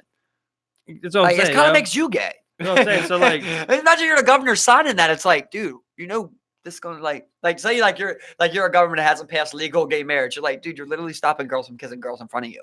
It's like, are you gay? Yo, this guy gay as shit, bro. Let him kiss. It's like, but also guys are gonna kiss. It's like, but also girls are gonna kiss in front of us. It's the same people that are like, don't feed your babies. It's like, dude, you're gonna see some free tits. I know that people don't want to hear that, but like, you're gonna see free tits, dude. So the way I kind of want to round out is that like this whole thing with like, you know, the religion versus, you know, the LGBT community, it's very, very new. I mean, we're talking, what was it, like the 60s, 70s, and 80s that people started really kind of coming out and open with it. And then it was just still kind of hush hush. And now we're getting to the real forefront where people are like, look, this is who I'm going to be. I'm going to be out there with it too, because this is who I am, you know? And now it's like, now people are like, this is what I'm saying. We're all in the beginning stage of all this, bro. It's getting way more 100%, but we're still in the beginning stages of it all, bro. You know what I'm saying? Like, yeah, like, I mean, people still get persecuted around the world for being gay. People still get beat up for being gay or being trans, you know? So, I mean, like, we still got a long way to go. We're still early on. To me, it's just surprising to see America that far behind. You know, it's like not surprising, but you're just like, damn, you want to, you feel bad as a citizen. Yeah. You know, you're like, fuck, bro. There's still like we're still represented like that in certain spots. Like it sucks to be a citizen and know that. I mean, like it's to me, it's like still that way in a lot of places. Like you go on London, like, you know, I'm sure there's still plenty of people who are like, bro, you gay? Like, what's up? Like, you know, like you can't be around here. Like, I'll beat your ass. Like here, like, you know, like just like over there, you'll have attacks for homosexual. Like, I maybe not as rampant as here, but I mean, like, it still happens, you know. So it's early on all this shit. We're gonna see a lot of weird shit coming our way. Here was a few things that was on CNN on the debate. One of them, Warren supports a new trade deal with Mexico and Canada. Why is Sanders' opposition to it wrong? Just weirdly labeled like that, right? Yeah. Like they're asking a specific question about like Sanders, basically. But to me, it's already showing heavy bias. Sanders' proposals would double federal spending over a decade. How will he avoid bankrupting the country? Like they're asking this to the panel of people about Sanders, you know? Yeah. It's very weird, bro. It's very weird. Does Sanders owe voters an explanation of how much his healthcare plan will cost them in the country? Wow. Why are they asking like specific, like that's three huge questions right there. Against Bernie. That's Bernie. Like, it's weird. And then, but like, it wouldn't be weird if you had the same thing with every candidate, but you don't. Here's what something I felt was very funny, okay? Now, this is no conspiracy, right? Did you see that it came out that Trump admitted to basically giving mercenaries, bro?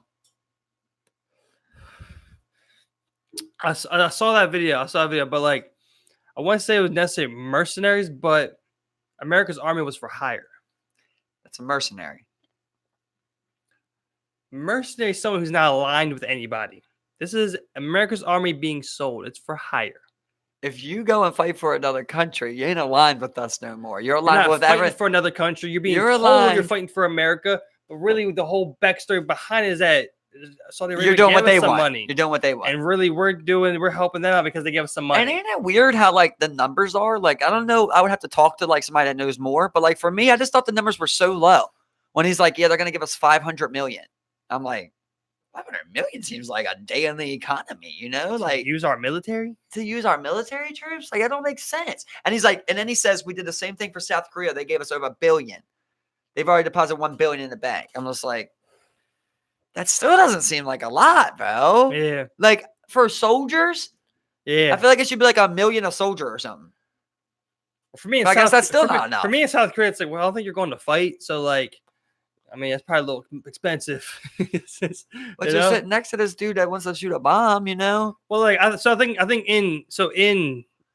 in context, like, I think it's different with South Korea. You know what I'm saying? It's like, I understand, like, if like, I understand if we were like, if you want us to station troops in, South Korea and continue pay us Let's a hit little you with bit, a quote. but if you want, like in Saudi Arabia, whereas like I expect them to see direct combat as a result, like, yeah, I got very you. sketchy. I got saying? you. But this is for me, it's a North Korean thing of like you just don't know what's going on. People want to hit him with missiles. He wants to shoot missiles.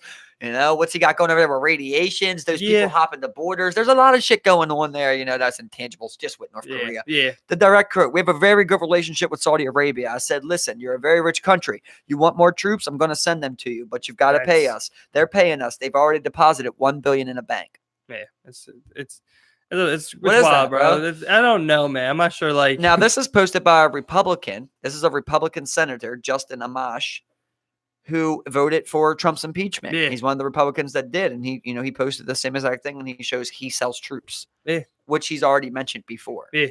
So it's a very funny thing that I just thought that was very funny. It's like, how much do you guys care about the troops, bro? Because it don't seem like you care about them at all.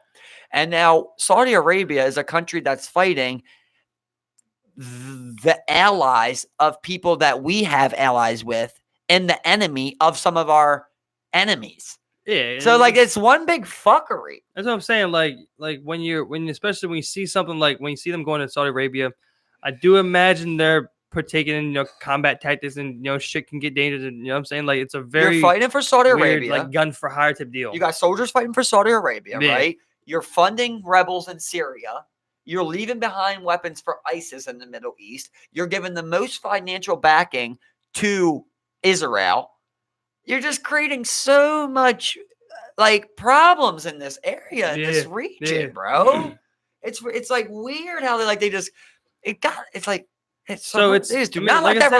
a huge power grab. It's all about influence in that region. Like the way I look at it is like, it's a very resource rich region. And when you have other countries big countries that like, you see as enemies, you're like, well, I have to fight this Cold War with Russia in the Middle East because there's a lot at stake strategically. For me, I'm okay with fighting what you got to do strategically to survive. You just got to open it up some. It's getting a little tight. But all I'm saying is fight them wars from the sky now, dog. Don't want to see boots on the ground no more. I do not want to see it, bro. And I definitely ain't trying to say that another country is putting boots on the ground. I'm not trying to rationalize, anything or any action that they take, but like it's just, like I remember when I was watching something about World War II, I remember they were talking about one particular big blow to Germany was that they overstretched and they moved troops, like they secured particular oil fields and they took control of them, and before they could really move, their hand was forced in another area on another front. Well, in the meantime, I believe Russia was moving into those oil fields to kind of take a huge strategic blow to his oil fueled army with all the fucking planes and all the fucking tanks he had going on. So I mean, like it's like a similar thing when you see like heavily reliance on. I mean, it's all everything that we know. Like when you see the heavily reliance on like regions like that with like huge amounts of oil, you see another country like Russia going, it's just like, I'm going to fight this proxy war through Saudi Arabia, or I'm going to, get Israel on my side because they're here in the region too. And we need them on our side as well. It's like, Jordan's up there too. They're right there. Like, it's like all like the same things, all just one big fucking let's just fight. Choose one and make them strong. Like, why are we out here doing all these different things, man? So many troops. It's so simple, though. I don't know. It's like, I know what's simple. I'm not putting no troops on the ground. Simple. Make it a law. Make it a law that, like, we need to do extra precaution. We need to do extra voting or something to put boots on the ground. No more boots on the ground. Yeah, 100%, bro. I'm fully with you, man. I'm fully with you. You know what I'm saying? Like, it's two more soldiers just died in Afghanistan. IED. Yeah. We're not even at war there no more, apparently. Yeah, no. We just lost 2 more lives. Well, the war just because boots are on the ground. Still ongoing. But I mean, like, it's just, to me, like, it all doesn't make sense. But, like, again, like, I'm like, I see how we gotten to this point. Shit let one thing slide, shit keeps sliding. You get into something. You get into something unwinnable. You get into something way bigger than you ever anticipated. You know what I'm saying? Like we're playing you know, what they think of as like chess and risk at some of the highest levels, where you have this deal, that deal, this going on. You're trying to make this happen. You're trying to just do whatever the fuck you can to hold power, gain power, consolidate power, form allies, force allies, get allies on your side, cripple economies, whatever the fuck it may be. You know, and that's what they're here doing it at, bro. And you're They sacrificing got troops to they got die for they it. got spies in your city, and you know it's sad to say, but those are the pawns of your your war. Those are the ones you're using. You know what I'm saying? Like, yeah, the president goes and meets troops, but like, you know, those troops deployed to him, they're faceless. You know, he sent 5,500 troops. That's what he sent. That's what he sees. Yeah, I just couldn't do it, man. I just couldn't do Yeah, it. 100. Like, let's just say, like, after 9/11, like, I got proof that, like, you are the country that did it. Let's just say I truly believe that. It's bomb time. Who am I bombing? Not sending troops over there. Bro, I'm finna wreck your shit. Right. I don't care about citizens or nothing, bro. I hate to say it. But, like, I'm finna just wreck your shit. Yeah, I mean, I can't say like I'm I like ain't going fighting to no say this, 10 but year. like I I'm, ain't taking no 10 you year know what I'm war. saying? Like I'm sitting, I'm like, all right, look, we're getting your parliament. We're going for your fucking law body. We're going for your fucking palace. I know where you live. I know where the fucking prince lives. I'm taking out your family. Taking out any connections that you had. Like, if it was real intel, like, I really know these 10 guys are from this village. Yeah. Goodbye, village. Doesn't matter who's living in there. That village don't exist no more. It's now we're even. I'm gonna keep fighting it. Now we're even. It is what it is. You know, you kill 2 stacks, I kill 2 stacks. That's how it should be. Like, and then it just escalate from there. When you send 100,000, well, I don't know how many we sent, but when you send 20,000 troops, Oh man, it's like, man, now I'm just saying I'm here until you kill this amount of troops, basically. I was gonna say, like, it's all fucking like, you know, we're just in some type of like fucking clusterfuck right now, bro. We're just gonna have, we're in a state where we're always gonna have like constant war here and there. You know, there's always something to be Because it's taken. one hit. Well, That's why I feel. Well, then there's always something to be gained. There's always something to be won. Yeah, you know? yeah. There's always something new at hand. You know, especially when someone's going against you and there's resources, whether it be resources or allies on your side, wanting you to get the battle, whatever, bro. You know, and it's sad to say, but you know, the family members of the people again are the ones that take the brunt of the force. You know, as it's always been. You know, America doesn't take those big losses. It's really the people of America that always has. For sure. You know, that's my whole argument here. Yeah, Is the fact that, it's always been on the people, man. I just think that, period, man, we've seen enough of these fucking wars. We've seen enough of these soldiers going places, bro. Like, it just has to get to the point where it's the last straw, man. Yeah. I'm so tired of it. Like, we're just going to send 5,000 over there. It's Yeah, like, it really pains me to see people who have support for it. It really does. We're just like, yeah, we're gonna do good things. I don't want to see people go. I don't want to see people lose their lives. Bro, I once heard like a military guy. He's like, I can't wait to get over there and shoot some tail heads in their face. That's also there. You know what I mean? Yeah. That shit's in there too, bro. Yeah, Like, it's in the military also. Like, some of them really want Eddie Gallagher's, you know? They really want to get over there and actually do want to shoot people. Yeah, and they kill do. them. Or already have and just want to get back out there now. That's just the crazy part. And then those people become the generals who make the decisions if they go. You know, you're just like, yeah. Yeah, go. Yeah, go take your ass over. Let's get it. But again, to go back, you know, I mean, like, there's also money to be made, man. We went over it before, bro, where as soon as the Iranian talks took a huge spike, as soon as the talks about Iran took a huge spike and it turned for the worse, we saw some of your biggest military supplying companies, surplus companies, stocks increase. We saw, again, the price of oil go up. You see things, there's money to be made on that stuff, bro. You know what I'm saying? There's money to be made. What am I losing when oil goes up? Yeah, it's more expensive for everybody else, but if I have the oil and I'm selling the oil, this is fucking awesome. If you got a big ass oil field, can you just light it with a lighter? Sure, man. How's that work? I don't know. Because you know they light oil fields on fire when they leave them. That's the thing they do. Like, Like, burn off the last bit that like, you can't drill or whatever. I don't know. Iran will strike Iraq's oil fields.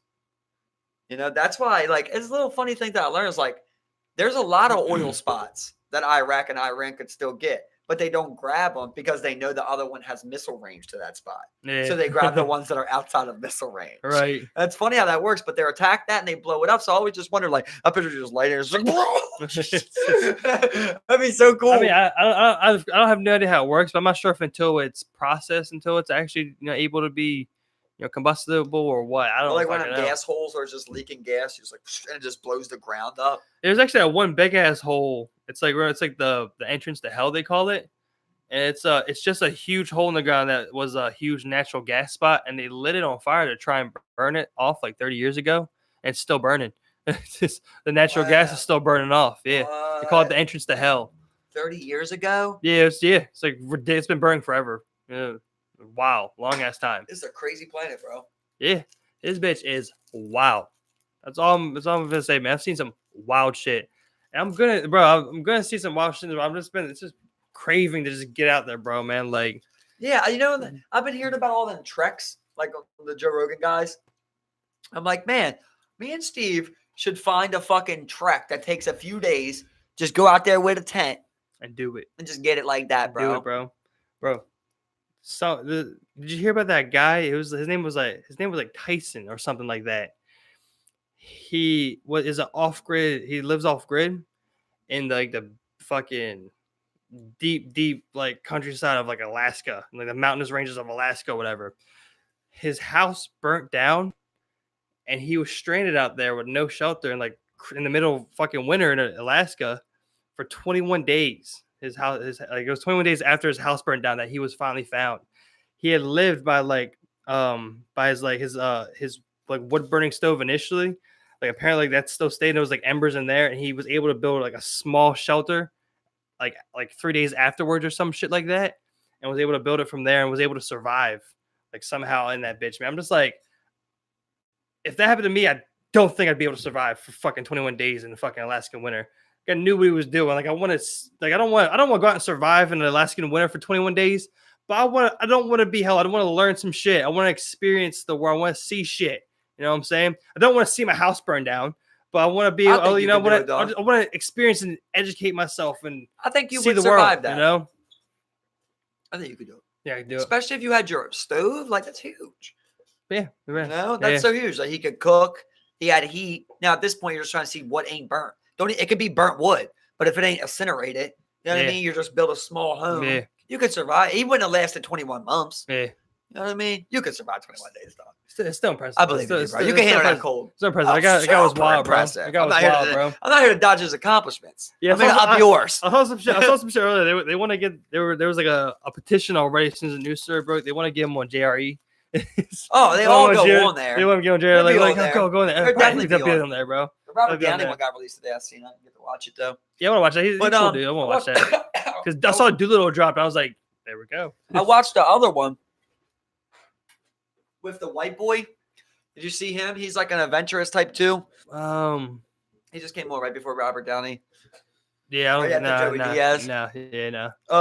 Those are like the roast. He's just done like multiple ones. Like he's just done multiple crazy shit since like he was younger. He's he walked like the entire Cambonian River, He's bro. A professional walker. A professional.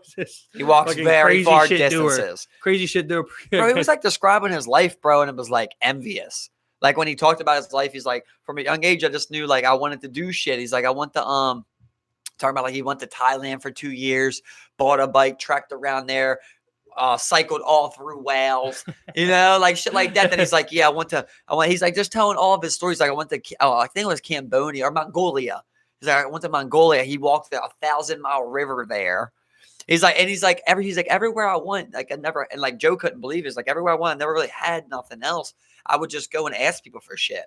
Like he would have like a note that would say it in their language or something like that, and he's like, I'd always find like a place to stay or something like that. He's like, people are just so friendly. Yeah. They don't notice it until you're out there. But like most people would always, and he's like, what do you think? Like, what's the most important thing? He's like, I always just smiled. He's like, you just smile, man. It's just like opening to people. Then you see like this super weak white dude coming in through the snow or something. He's just like, please feed me with a note, got chapped lips and shit. Like, you just help him. Yeah, exactly. Most people are like, this guy's a killer. Yeah. But He's like, yeah, him and his buddy, they cycled all through Thailand. They went like all around the circle of Thailand. He went through Wales like Yeah. on foot. He's done like 2 other like 2,000-mile walks, like some records and shit like that. Yeah, one guy that like you can watch him on YouTube. I told you about him before. His YouTube channel is Bald and Bankrupt, and like literally like it's just him with a camera, and he just goes to all these crazy places. And a lot of them like I said before, like he chooses places in particular that are like the opposite idea of what you consider a tourist destination. You know what I'm saying? Like he's gonna go to the middle of Belarus. Like right now he took a freight train across the Sahara Desert. I'm just like, and you're just recording it, and he's meeting people along the way. He's filming his interactions, and he meets awesome people. Where he's just like, look, we're waiting for the train. Like, you mind if we come in the house and bring him in his house? All this house is like concrete or something. Like the hospitality that this guy's seen, you know what I'm saying? Like in these places where only the natives really live, you know what I'm saying? Like whether it be like rural villages in Dagestan or like the only Buddhist republic in Russia, Kalmykia or whatever. I'm saying I've watched a couple of his videos. It's pretty cool. Yeah. I'm saying, like I say, he interacts with people, and like people always seem so nice and friendly. Mm-hmm. They're just like, oh yeah, yeah, definitely, yeah. It's really cool to see, man. It's like I want to meet those people. Hell yeah, I want to do it. I want to see them. That guy that was on there was another guy. Why he like literally just visited like the pygmy village, and and it wasn't him, but it was like a guy, but he just visited them, like as I guess as like a tourist type of deal, see what always wanted to or whatever. But like he had some guys, they took him in, like the guides brought the pygmies like some weed and some drink, as like a kind of like a tribute. You know what I'm saying? Like, and he said he went to try and sleep, and they were up to like 10 in the morning, like all night. Just like drinking, smoking, having a good time, and just dancing, just like just awesome. Awesome. That's so awesome, people, bro. Just meet awesome people. He's like, oh, I didn't like. You see him, he gets up and he's like, well, I didn't sleep much because they were all partying all night. Just they're singing songs, just playing the instruments. That guy on Joe Rogan said the best thing to bring for like people like that was paper and pen. Like they've never seen nothing written like that. Yeah. It's like I give them paper and pen, they would just write and draw. Like they can't believe it. Yeah, it's crazy. Yeah. It's but awesome. He was talking about one time like he was carrying a trailer of his supplies while he was walking across the desert. Yeah. And he came into some soft sand, which is like sand that don't move the same apparently. Like it doesn't really allow things to slide and shit like that. And he's carrying this thing. And he's like went like 300 miles with it or some shit like that, bro. Got to the point where he was super dehydrated, had like nothing to drink, was pissing black. Say he was pissing black, bro. God. That's when your body's like super dehydrated. Your kidneys are fucking. He got to the point where like he knew like this town was like 30 miles away. Like where he was pissing black, he knew that the next town was like 30 miles away. And he's got his shit too. He needs his shit for every night to stay because he's like, man, if I had a sandstorm, like it's so painful. Why do I feel like pissing black hurts? Yeah, it sounds like it hurts. So basically, he's like this trailer did not want to move. It's like 300 pounds, 200 pounds, and he's like trying to drag it, right, on sand and shit. And he said he got to the point where like he literally could not move no more. He'd go 100 meters, rest for 30 minutes, go 100 meters, rest for 30 minutes. And like eventually he made it to this fucking town where he's just like dead. It's only got like 6 huts in it. And they just like completely rehabilitate him, basically give him water, give him food and everything. I'm just like, it's a fucking story right here. Yeah, it is, man. It's just like, I want to go and I want to see. We should just do something small. Just do something small and see how it goes. Like I was gonna look up like some spots in like PA or Maryland. Yeah. And maybe me and you just take off like Monday. We go out, Friday night. I got an appointment next month to get my passport rolling. So I'm trying to get that going. Nice, trying to get that going, bro. Yeah, dog. I'd love to go to some little $1,000 Thailand trip or something. Yeah, exactly. So, the one thing I've been looking at doing, bro, like I want to plan it. I'm not sure when I'm gonna do it. I was thinking next year, but I'm like, that's crazy. International trip next year. I'm like, that's pretty crazy. Like I could do it, but I'm just like, that's, I might need a little more time. But what I want to do, bro, I want to go across to London. I want to go see a soccer game, bro. So I want to go see one in person. Catch one over there. That's all I want to do. Exactly. That's all I want to do. That you can get one here. They come here once in a while. Yeah, but that's bullshit, bro. You know what I'm saying? You want to go over there and get it? 100% bullshit, man. Like I want to go over there. I want to be in the middle of those fans. I want to be in the middle of the crazy shit. I want to sing the songs. I want to sing the ultras. I want to go to a pub afterwards, get fucked up. I just want to have a good time. That'd be cool. It's one thing I want to do. It's one thing I want to do, and I'll probably look to do something like that, eventually soon. but I want to go. I want to go to Thailand. I want to do the backpacking. I want to do that shit. Yeah, You know what I'm bro, saying? Like I for remember, like sure. I was talking to them. They were like, "Yeah, we went to Europe and then we just took the train ride everywhere." I was just like, "Bro, I'm gonna fucking walk Or Europe." when you hear them people that's like, yeah, we Europe. kayaked for 12 days. Just Oh like, yeah, that sounds awesome. yeah. Just That's on the fucking river for cool, 12 bro. days. Stop where you want. So the one thing I need to know is how do you sleep? Oh, bro, you just like you tie like you take shifts. You tie it to the other person's kayak. They just paddle, and then like you wake up. I was like, oh shit, like okay, let's do it. You know, it's like that sounds fucking awesome. Yeah, that's not the stories that I've heard though, but that I have no would be idea. pretty I was cool. just speculating. I have no fucking like idea. they bring their shit, you know, like you got your shit, Oh, you like pull over in camp. yeah, you pull over in camp as you go, Okay. like you go down like a river. I was just saying you're on the water for 12 days. Nah, It's like, you'd be uncomfortable as shit. You know, you got your shit, like you got your I'll make it work. you got your shit on your backpack, and you just go like Tie down. maybe you go for like 3 hours, you know, and then Yeah. you post up real quick. That'd be cool. As fuck, Yeah, bro. you know, just Yeah, like, oh, cool this spot shit. looks awesome right here. Yeah. Stop right here, fucking post up. You know, I feel like Be cool, I bro. feel like I want to hunt something, dog. As weird as it sounds, like I think I want to feel what it's like to just think- have to body I something think you're telling me you want to walk the whole Appalachian Trail. That's what it sounds like you want to in do. a skirt, In a skirt. Okay. Curveball. I didn't see that one coming. just like just one thing, like that old, like just cover my nuts, just a flap cover my nuts. That pretty might be much. the best thing to wear. Yeah, You know what I'm kind saying? of free. You know what I'm saying? Do you But see- then I'm thinking about bugs though. You know, you might, It's always weird to me when people are like, nudists should be allowed. I'm like, yeah, they should be if they want to be a nudist. I guess like, well, I guess you can't be everywhere. Like, obviously, you couldn't be out front of a school with your dick out. But like Yeah. for me, I'm always like, you know, I get cold, dog. I'm always like, I enjoy clothes. Like, Uh-huh. I'm always like, you know, I need clothes. I couldn't have like, I think it would be more freer, you know, to walk around. Maybe like a 95-degree day or something like that. But like for me, Yeah. I'm walking around 75, like I'm got no clothes on. I'm shriveled up out there, bro. I'm shriveled up. My dick's inside of my stomach. You know what I mean? Like I got Oh nothing. yeah, bro. I got nothing. I'm like, go. nudist. Nudist. Yeah, I mean, yeah, no, I mean, Nudist colony. That's why you have your own Isn't it colony. so Exactly. funny? You have your It's own just so area. funny. It's you like know we what I'm all saying? agree that we're pedophiles. I'm just joking. It's like we all like just nigga. That's the weird thing, right? If you're a dad and you're a nudist, because you got to raise your kids nudists, right? And now you're just like around other dad nudists, Well, see, and it's- both your kids are nude together Well, in front it's- of you guys. It's weird because, like, you know, like I think it's like culturally, like I mean, How like does that work? you go across like Europe and stuff, like. There's no such thing as nude beaches because most beaches allow nudity. All I'm saying You is know? maybe So I'm it's like, it's completely just stupid on different. the It's just subject. different wherever you go, man. But you like, know? it's like a nudist, like you're always nude, right? Yeah, Like, what I'm saying is, like, you're in your house, you're a nudist, you got mom, dad, and your daughter's 16. You just see your daughter's tits everywhere every day. yeah, but I mean, this is where it just comes down to like different perspective. People looking at everybody because like Bro, people look your at daughter's pussy in the kitchen. Look, listen, bro. People are looking at it, they're like, "Why are you sexualizing your daughter?" 'Cause That's what people say. They're just like, "Why are you sexualizing your daughter?" It's not about You're a nudist. sexualizing. You're a nudist. I don't want to see any kid pussy. You know what I mean? Like, say your daughter's like watching a movie. But why is that? If and you're she's- naturally like say your daughter's like this, dog. in nature, listen, And you're just like, listen, what the fuck, bro? in And- nature, you'd be naked. but listen, did you listen to what I said though? I didn't say like, you know, You said, maybe- what would you do if your dog was sitting here? but originally I said it would be weird. Like you're in a nudist colony, right? Your kid's like 16. Then you go over to your friend's house. It's a nude couple. So now you got this nude 35-year-old dude who's your best friend.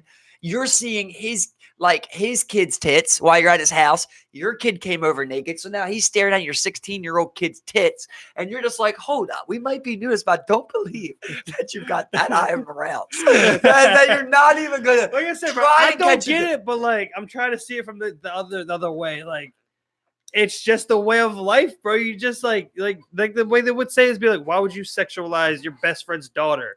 You know what I'm saying? It's like, why would you do that? You know? You're You know what I'm saying, asking bro? me. Listen. Obviously, listen. That's why I said when 16, right? Because like, no, that's not an age that women should be fucking grown men, right? But you do have a body going. You have a good amount of your body developed. You get what I'm saying? Yeah. Like you're pretty much developed. I got you. So obviously, like if you're saying like this daughter's 5 years old, right? Oh, yeah. Why the fuck would you sexualize that, Yeah. right? Because you're like it's a fucking kid. Right. You get what I'm saying? Right. But like when it comes to the point of like a kid 16, let's be real. Science is science. Like if you see tits and an ass and a pussy, it's not your child. That will turn you on. It's not even a choice. It's not. You can still say in your mind, "I'm not having sex with this child." 100%, You will still get a boner. You will still get hard, bro. That's not a choice. I get you. I just want to clear that up. I don't think people understand that. No, I get it would you. not be a choice. I get you. You would still get hard. There's no you. such thing as sexualize it because that's what we are. It's sexualized. Like you're just in the, you're in the living room, like you're in the middle of the news. Hey, you're getting this dude, and your friend's hard. And you just pop, bang your shit. He's like, bro, whoa. No, right before you rock him, you're just like, is it my daughter or my wife? Is it my daughter or my wife? Tell me it's me. Please tell me it's me. He's like, it's my daughter. And you're just like, you didn't save it. I still gotta beat your ass. It's funny because you're both fighting naked. When two nudist fighters, there's all this dick on each other. Or imagine you're just like straight up like you both are part of the same. You went to BJJ with this guy, so now you're like rolling with this guy. Now it seems really gay to bang people. You know what I mean? It's like now you're just adding more dicks to this fight. Now there's like 5 dicks stopping this dude. I your dicks are just like there was some stand-up comedian where they were talking. They were like, bro, no one wants to fight anybody with their dick out. I forgot the whole context of the joke. But I was sitting there just like, yeah, that's for sure. That's for sure. I don't even want to play football with you. I don't want to do basketball. Dick out, bro. See, it's kind of gay, you know. It's just kind of gay. I'm sorry. His dick out, yeah. Bro, I'm backing down a dude and we're nudists. Like, and I'm in the paint, and he's pushing. He's pushing up against you, just like, and he just feel get like a small chop. You're just like, check up, yo. Spin move. Like what? Like what is this? Like I think your dick out. I thought you call technical. That's a like, T, bro, bro. You're getting teed up for that, bro. Come on, dog. Look at your dick, bro. Your dick's literally fucking semi-hard, dude. You've only been balling 3 games here. This is not a good look for you, dog. Back down. This is not a good look for you, dog. I get hard every time someone backs me down. It's not a good look for you, dog. I'm just saying, moving forward. It ain't gay. It ain't gay. You're rubbing on my dick. It's gonna get hard. He always gets winners because like no one picks him up to begin with. And it's like at some point we gotta play with it, but at least we get one without someone getting hard. He's also like when he's backing someone down, he also gives a little twerk every once in a while. It's like, and then you're just like, he's just like, whoa, bro. He's like, what? D up. Post move. He's like, D up. Bro, he's one of those dudes that like shoot his feet forward like really far. He'd be like, you know what I'm saying? Like it's like shit. Like his feet kick out so far. I see every time I'm picturing the nudists do anything, I just picture what their dick does. Like I just picture his dick's like, you know what I mean? Jumpers. Like imagine 11 on 11 nudist football. It's just so many dicks are moving, dude. You've got literally 22 dicks on the field, bro. Moving. Like literally, don't swing that dick jumper like where you're just like. Don't yell money while you're doing that, bro. Like literally, bro. Don't say nothing. I can't get over the dude throwing the that little moans would be so funny. Posting up like just like he just gives that little twerk on your That's all. I'm geeking about that. It's just like a little pop. He stops dribbling from him, and both his hands are his knees for 1 second. Post move. He does and as soon as you're like, bro, what the fuck? He goes up on you and scores. He's like, that's my move. He mixes it in though, bro. You know, like he's backing down, like you know how people do real low dribbles. Yeah. He does that. He's like he dribbles real fast. Yeah. He's like backing you up, then he stops. He's like he twerks you real quick. He lets it dribble a little bit. Starts to dribble. And then you're just like, what the fuck? He then scores on you. And he's like, that's my move. And there's everyone knows that guy that's like a little more like he jokes a little more gayer than like most people. And they're like, I'm sorry, you're not comfortable with your sexuality. Like that's that guy. He's just like, I'm sorry, bro. That's my move, bro. We're in a nudist colony, dude. It works, man. We're in a nudist colony. Yeah. Come on. Like, bro, what the fuck? Grow up. Grow up, set. Grow up. Grow up here. I can see your shit small. Check out. What's up? That's the thing, also, right? You're just like a round dude. You could have the most money, but you just got the smallest dick. Everybody's just like, I don't think we gotta listen to him, dude. He might run the colony, but he's got the smallest dick here. Oh man, yeah, very small genitalia. I don't think we need to take orders from this guy. I don't think he ever hoops. He's just like that guy never comes out of his house. He obviously has a small dick. Listen to this. Now you're not going on news colony with a small dick. This is gonna sound fucked up, and I think it's only allowed because I'm using a man. But let's just say, right, that there's like this, like a 17-year-old boy in whatever village, whatever spot. And he's mentally handicapped, but it's a nudist colony. And everybody can see he's just got this fucking sledgehammer on him. Do you think it's okay for people, for like women of that village to go take a ride on young Bro, boy. On young boy there. I'm sorry, you dropped a lot on me at once. We have a hung, mentally handicapped nudist. There's a lot to process, you think it's man. okay for women to come arouse him and give that old boy a rise? And give him a ride. And ride. Yeah. But if I said the opposite way, there's just no way to agree upon, right? That's the weird part. It becomes rapey. Maybe I'm. But with the guy, it's like that really seems like the best life he could possibly have. Yeah, exactly. But with the woman, you're like, that's the worst life she could have. Like, ain't that so funny how that works? It's so funny, like how much it really is a difference. But I get it. We are guys. We might ask a woman this question, but like, nah, I think it's cool. I don't think so, dude. I don't think so. I don't know. Yeah, I'm man, cool with like 70-year-old dudes just coming in whenever they want. Women, let us know what you think. That was just outrage. We get flagged. We just got took down. Banned. You're done. I just like the picture like this guy sits at a throne. He's got the crown on and shit, and he's just sitting in like a wheelchair, and his legs are spread though in this wheelchair. It's like personally designed for him to be spread, and just women come up and they get on their knees and they say a few things to him. And then they arouse him and ride him. You've heard the charity, like the Helping Hand charity? The Helping Dick. Where it's like the people who come and provide sexual relief for handicapped individuals. It's a nonprofit. Yeah. Dude, you mean to tell me pedophiles are out here filling up special needs kids for free? It's not kids, bro. You gotta be an adult for one. If you're a guy, it's a woman. You know what I'm saying? That's who was that about? Fuck, yo, I can't remember the story, bro. It was a famous story, but there was a woman, yo, that was jerking off her son, bro. And a guy. And a guy that was jerking off his son. Yeah, dog. Yeah, bro. What? So he's like, he gets hard. So I know that he, what he wants, and you jerk him off. His mentally handicapped son. Oh. Do you think that's like sexual molestation or what? I don't know. Like, unless this guy's like hooked up like a computer and he's just like, yes, hand jobs. What if that's all a computer could say, Steven? You just don't know. It's rigged. It's rigged. What do you want to do? The guy's sitting like, see, hand jobs. It's like, see? All he ever wants. I told you. That's what I'm saying. He's like, it's all like right. The guy comes, he looks in the back of the machine. It's like, it just says like, it's so simple. It's so simple in the back of the machine, though. It says just hand jobs or everything else. And he's like, you got to go just hand jobs, bro. It's like you have the computer set to just hand jobs. Just hand jobs. Dude. Yeah, you got to switch to everything else. Oh, damn. Wow. Where's the user manual when you need one? Huh? Well, he's a charmer, ain't he? Jerked him 1,000. He switches it back, just puts it back. He's like, okay, I have it on everything else now. And the guy's just like, please, give me the fuck out of here. Give me the fuck out of here. He jerked me out so much. It was a hand job 1 in a million times. But he jerked me off every time. I didn't mean you, Dad. When I said hand job, it didn't let me say who.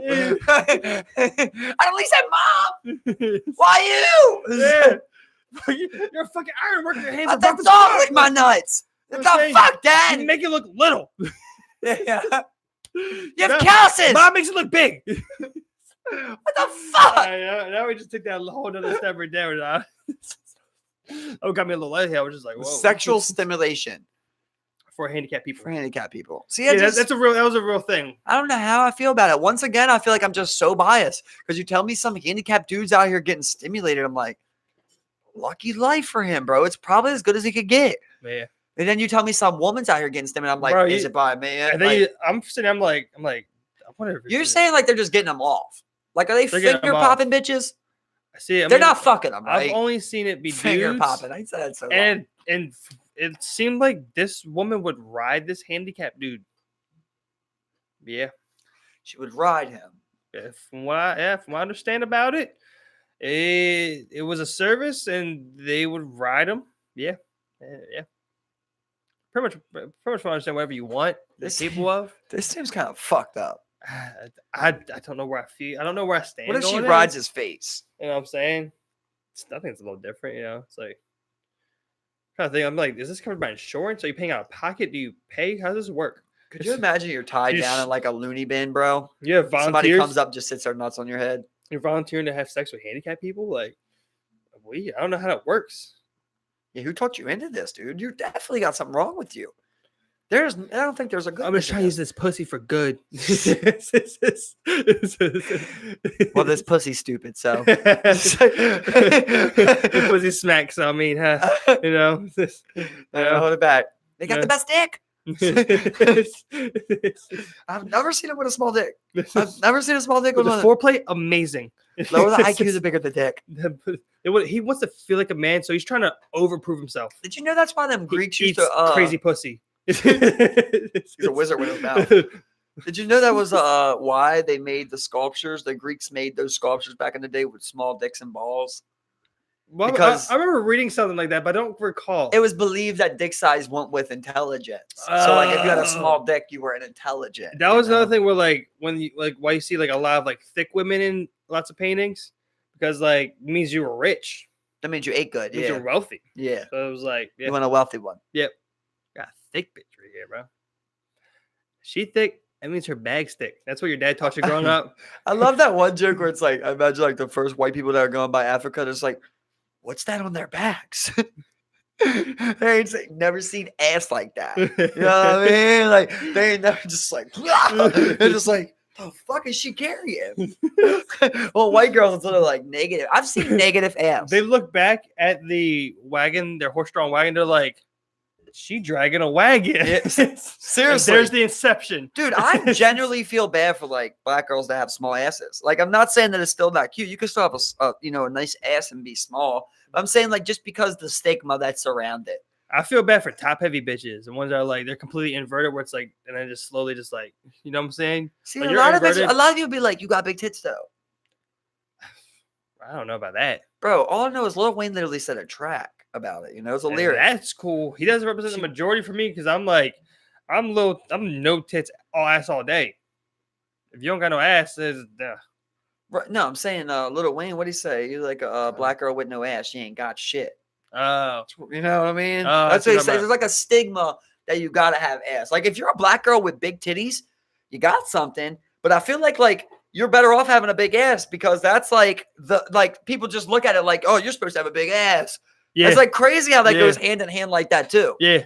With white girls and like even with Spanish girls, there's really nothing that there's no other women that are really attached to something like that. It's like pretty much black girls and big ass. Like that's the one that is. Like they don't say like, oh, white girls are supposed to have like big titties or like Latinos should have big lips. Like it's not really like stuck out. Well, they said like, Latinos are supposed to have attitude. It's just- Yeah, that's well, what you they know, say. You know, and that white girls. What do they say about white girls? What do they say Say about it. white girls, bro? hey, Crazy? I don't know. White girls be crazy. I guess, but I remember I saw one meme. It was like, it's just like, a black dude fucks with a white woman. That's all you ever hear. It's just like he got hit by a bus, fucking with those white women. You know, it's like, yeah. So it's like maybe they're crazy. I mean, that's what they say. I don't fucking know. Yeah, I know they say they got no lips though. Like it seems like there's a lot of they're backlash. known for not having lips. Oh, that's true. For not They're having. known for a lack of things. That's why I said negative. I've seen white girls with negative ass, dude, where it's literally just their legs. A lot of times it's very bad. Like they're known for being like sticks. You know what I hate? When a uh, bitch with no ass walks by and like she looks back to see if you're looking back. I'm not looking. I could tell by your hips there was nothing there. I have no interest, but like she hopes you look back. There's times where you're disappointed, like because hips don't always mean ass. Like sometimes you look back No, and be but like, most of the time it does. most time, but there'll be times like you There's look back, definitely that been was times. disappointing. Yeah, That was you're just like, disappointing, wow, you're actually all you hip. know? It's like think about a lot of people saying, but yeah, no, like I want to know where that was going. no, I wasn't gonna finish that thought anyway. Like anyway, I love the times where I've been downtown, just walk around, look back at it, look around, guys looking at you, you're just like, ass. This is Ass. you know, it's just sure. like, yeah, you know, I've had a couple instances where we just start geeking. I feel like the only reason that like some women get mad about guys looking at asses is because they really can't look at nothing. You know, our dicks are behind the print. If you can't get a good print, you really ain't got nothing. We're like, we always see how thick your ass is. That like that sweatpants season thing with the gray sweatpant. They tried to claim that and run that, but to me it just doesn't. You know, It doesn't. No, it doesn't You know what I'm saying? translate, bro. You know what I'm saying? Like ass. It's such a dead giveaway. You know. Yeah. You know, I got that. ass.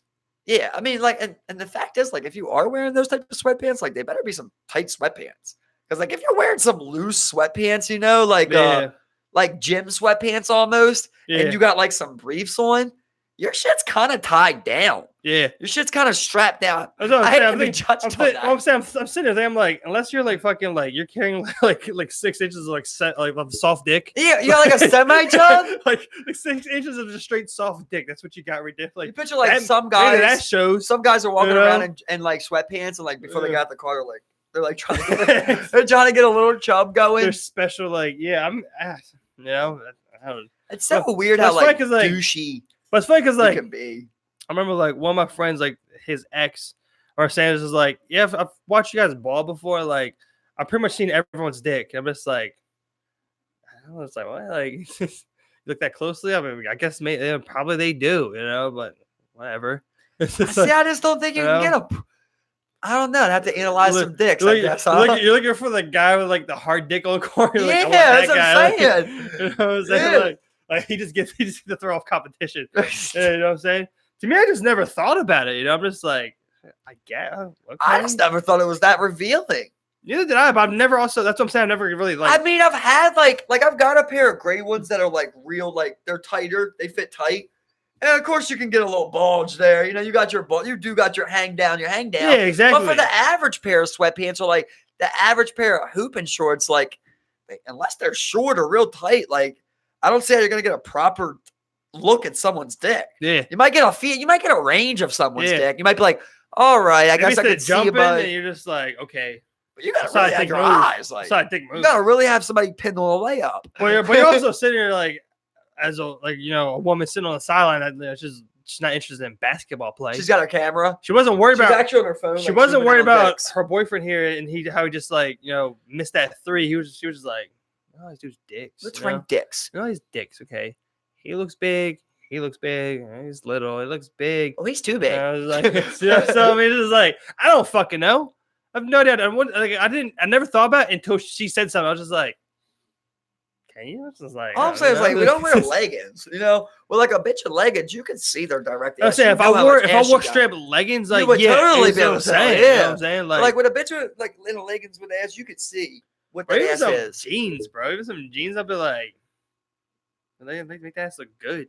And oh yeah, I thought you were talking about Some guy's jeans. dick. I'm not saying No, that guy's guy's dick. You can't dick, see no. anything in jeans. No, hell no. It's way too I thick. was saying women in jeans. too. I Maybe was like, khaki. because all women wear that tight See a little bit jeans, in you know? khaki. Dick. A little bit of dick in khaki.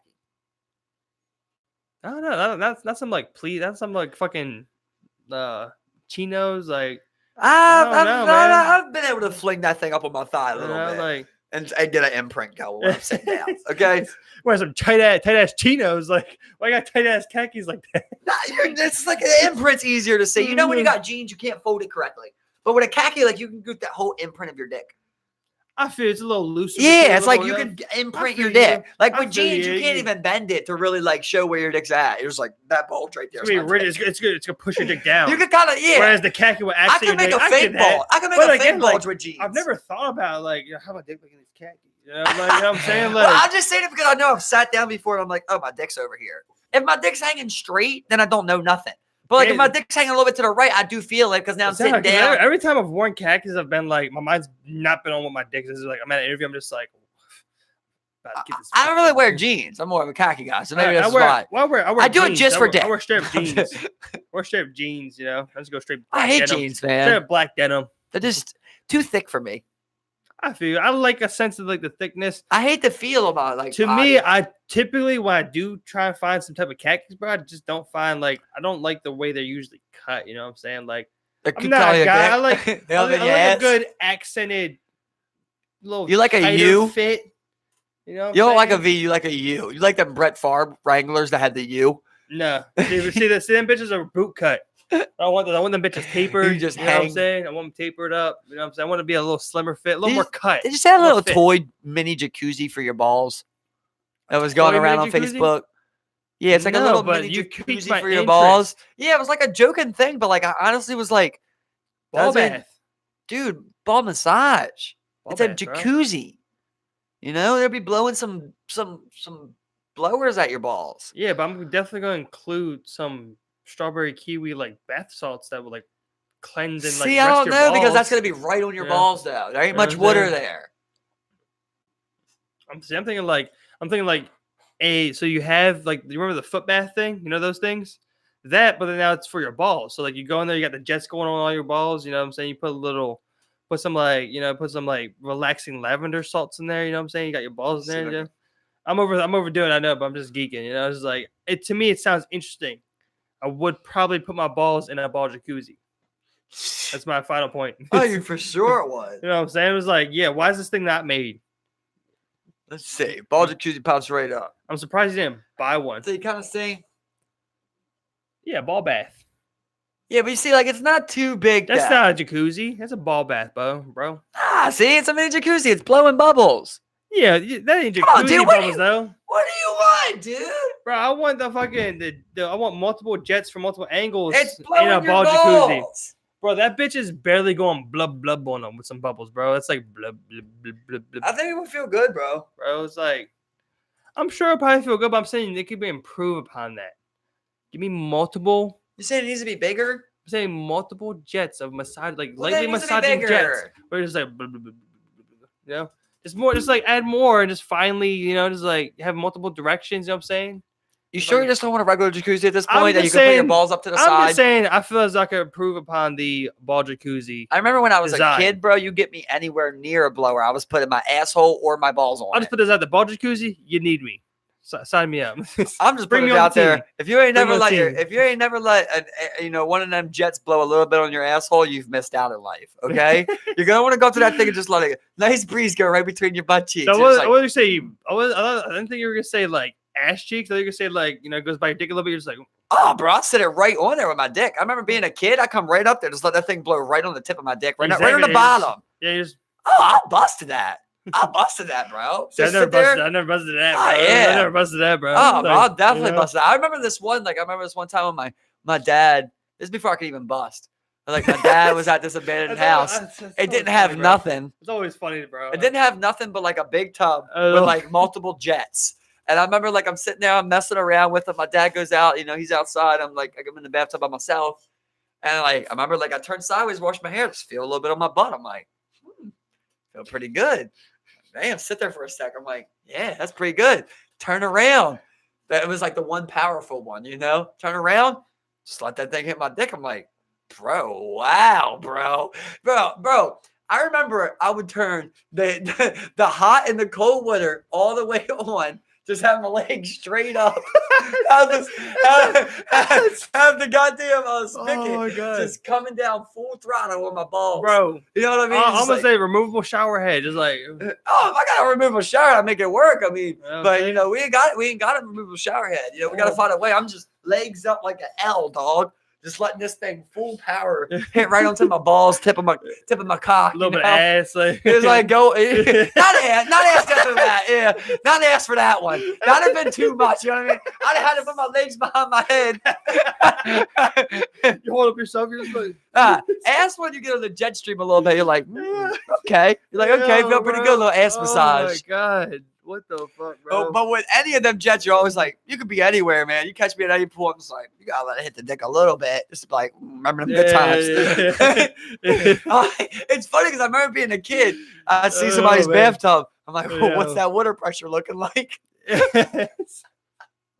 What's that water pressure you got tested out? How's it look if you put the hot and the cold on at the same time? Is that enough power to make me bust nothing? Before you even do that in the dry tub, like they leave you, you're just like, you lay down with your legs up, like, can't fit in here. And then you try it, and you're like, It's so funny how before you had cum, you just start busting air. It's just like, poop. It's like nothing there. Your shit opened up, but no cum and your came. dick's just like, Yes. you're just pulsing, you're just like, It's weird how it got 10 times better when you started coming, ain't it? Like out of nowhere. It's like, ah! the first time, it's like, what? I gotta clean up now? I remember the first time I was just like, I didn't get no cum. I just got a little pre-cum, like, you know, a little bit, but it was my first time I seen pre-cum. I remember just like, coming a man, huh, boy? This is where the boy becomes the man.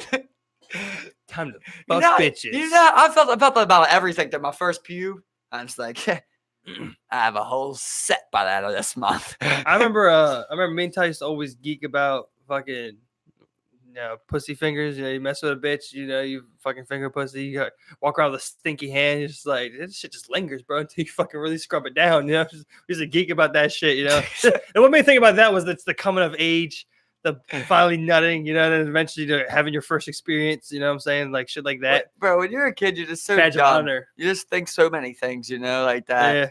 Like, really, it's like that's not cool to be putting your finger in front. Exactly, bro. Exactly. It's like 14. It's like honestly, I'm like, get the fuck out of my face. But I don't care what bitch it was. Get the fuck out of my face. The same dude who just was talking up hand jobs. Dude, a handy. Talking about handies, bro. What are you talking about? I'm talking about if I went and finger popped a bitch and then I came up underneath your nose like this. That's what I'm talking about. I thought you were talking about fingering, period. Yeah, how that was a thing. You know how that was a thing. Yeah, I just said that. Let me tell you, to geek about that with the pussy finger. Well, you were saying like walking around with it. I didn't know if you know, but with like a stink hand. How people would like come up like, what's my finger smell like? Yeah. I was like, bro, if you do that to me, I'll fight, bro. Oh, I never did that. You know what I'm saying? We were just talking about like if you don't wash your hand, until you wash your hand, you got that stink. But like I remember being younger and thinking like that was something that Badge you did. of honor. Like when I was thinking like when I finger pop a bitch, my boy's gonna smell it.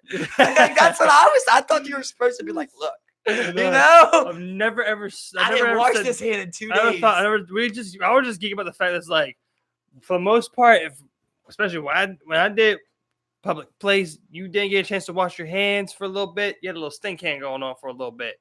We were just geeking about that. You remember when Dennis and Always Sunny was like, "Oh, my dick stinks." Oh no, it's Pineapple Express. Sorry.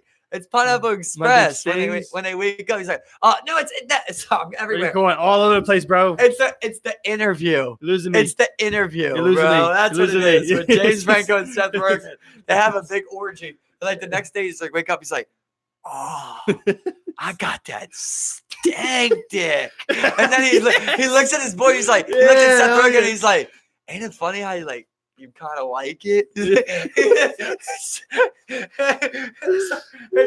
like bitches just with their titties out everywhere. He's like kicking them up. He's like, oh, wake up. It's just funny how when he first he's like, oh my god, bro, I got that stank dick, yeah, bro, yeah. I had to go through a couple rhythms there to find it, but I found it. Yeah, you said that was the interview, it was right? The interview, that's what it was. Yeah, that one has a couple good ones in there, bro. It's had a couple bangers, yeah, but for the most part, it wasn't enough for me. Honey Dickin', but it had some parts. My favorite part of the whole movie was he just met the North Korean girl. That's the best part. I didn't prepare. I packed like the fool. That was funny. Like He's like, give me a ride. That was funny. But I'm talking about when he got back to James Franco. And James Franco was like, so what happened? He's like, bro, it was crazy. He's like, I was on the mountain. She just pulled up in a helicopter. This badass woman gets out. She tells me these details. And then like at the end, James Franco's like, did you fuck her? And he's like, yeah, dude. She totally came out the helicopter. I fucked her right there on the mountain. Then she left. He's like, oh, snap. He's like, oh, sweet, dude. He's like, I didn't fuck her. She didn't even give me a ride. See, I like my favorite part about that part when he's just like on that mountain. He's just like, I packed like a fool. Remember they threw a bottle of water down? You could have texted this. They threw one bottle of water. You could have sent that in an email. Right. They're just like, thanks. Oh, bottle of water, thanks. And again, the honey dicking part in the beginning, bro. It's just like, you honey dicking? It's like, yes, I honey dicked you. Okay. I like the end part. Was just like, I've gave tips throughout all my music that I was gay. I've said so many times. Like, so when you said shoot a sucker cock sucker, I want the D. Did you mean homosexuality? He's like, yes. It's just funny, like to see the real Eminem doing it. He's like, yes, I've been giving hits away for years. He's like, so Eminem's gay, and then Seth Rogen's just like, Eminem gay, just a minute. It was like stupid, but like it's funny because it just. Oh, that was James Franco. I was like, Eminem gay. Let's get this out. You are gay. He's like, yeah. I forgot how it came about that they. Oh wait, that's right. I'm mixing up my movies. See, I did this. I know, bro. I was just like, wait, how did Seth Rogen and James Franco meet? Because he was serving up the court shit, like, and that's Pineapple Express. Yeah, I was like, oh man. But I mean, they merged together a lot. Bro, what's your favorite part of Express? Oh man, it has to be the part where like he's so many good ones, bro. The fight between Red and him when they're finding out, and then they bang him and his head goes through the sink. The whole sequence, man. I like at the end of the movie. He's just like he's geeking out. He's like, I hit you with an ashtray. He's like, did. He smacks him with a big old fucking glass ashtray, dog. Yeah. And like when he's like, remember he's like he knocked the door over and he's just like stepping on. He's like jumping on the door and shit. I love the guy, period, because like I said, when he plays movie, he just like plays like that same character. Yeah. Where he just like are you talking about this fucking sick ass robe? Yeah, China. Learn about feng shui. I shaved my armpits to I'm be more baking a aerodynamic. Cake. Whose birthday is it? For my fucking cat. Oh, you know why? I don't see a cat. Well, you know why? Because he's dead.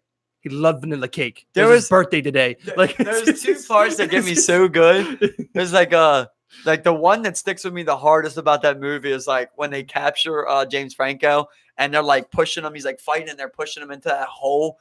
Like for some reason, bro, it made me geek so hard. Like right before he goes in the hole, he's like, "What's down there? Some kind of rape slave?" And like I just geeked forever about that, bro. Just thinking like they had a hole of just like this dude and they just throw dudes in there and he just fucks It's up. a rape slave. It's a straight up rape slave. Like I never heard that before. That's what I'm saying, man. Like they come up with a great combination of words, bro. Just to really get it Another going, part that I like so much is like when they're running, they just get done running in the woods and they're like, he's like, "Let's climb this tree." They climb in a tree and like he's like, "How's your sack, man?" He's like, and he's talking about the weed. He's like, James Franco's like, "Oh, bro, it's killing me. I feel like I busted one getting up here."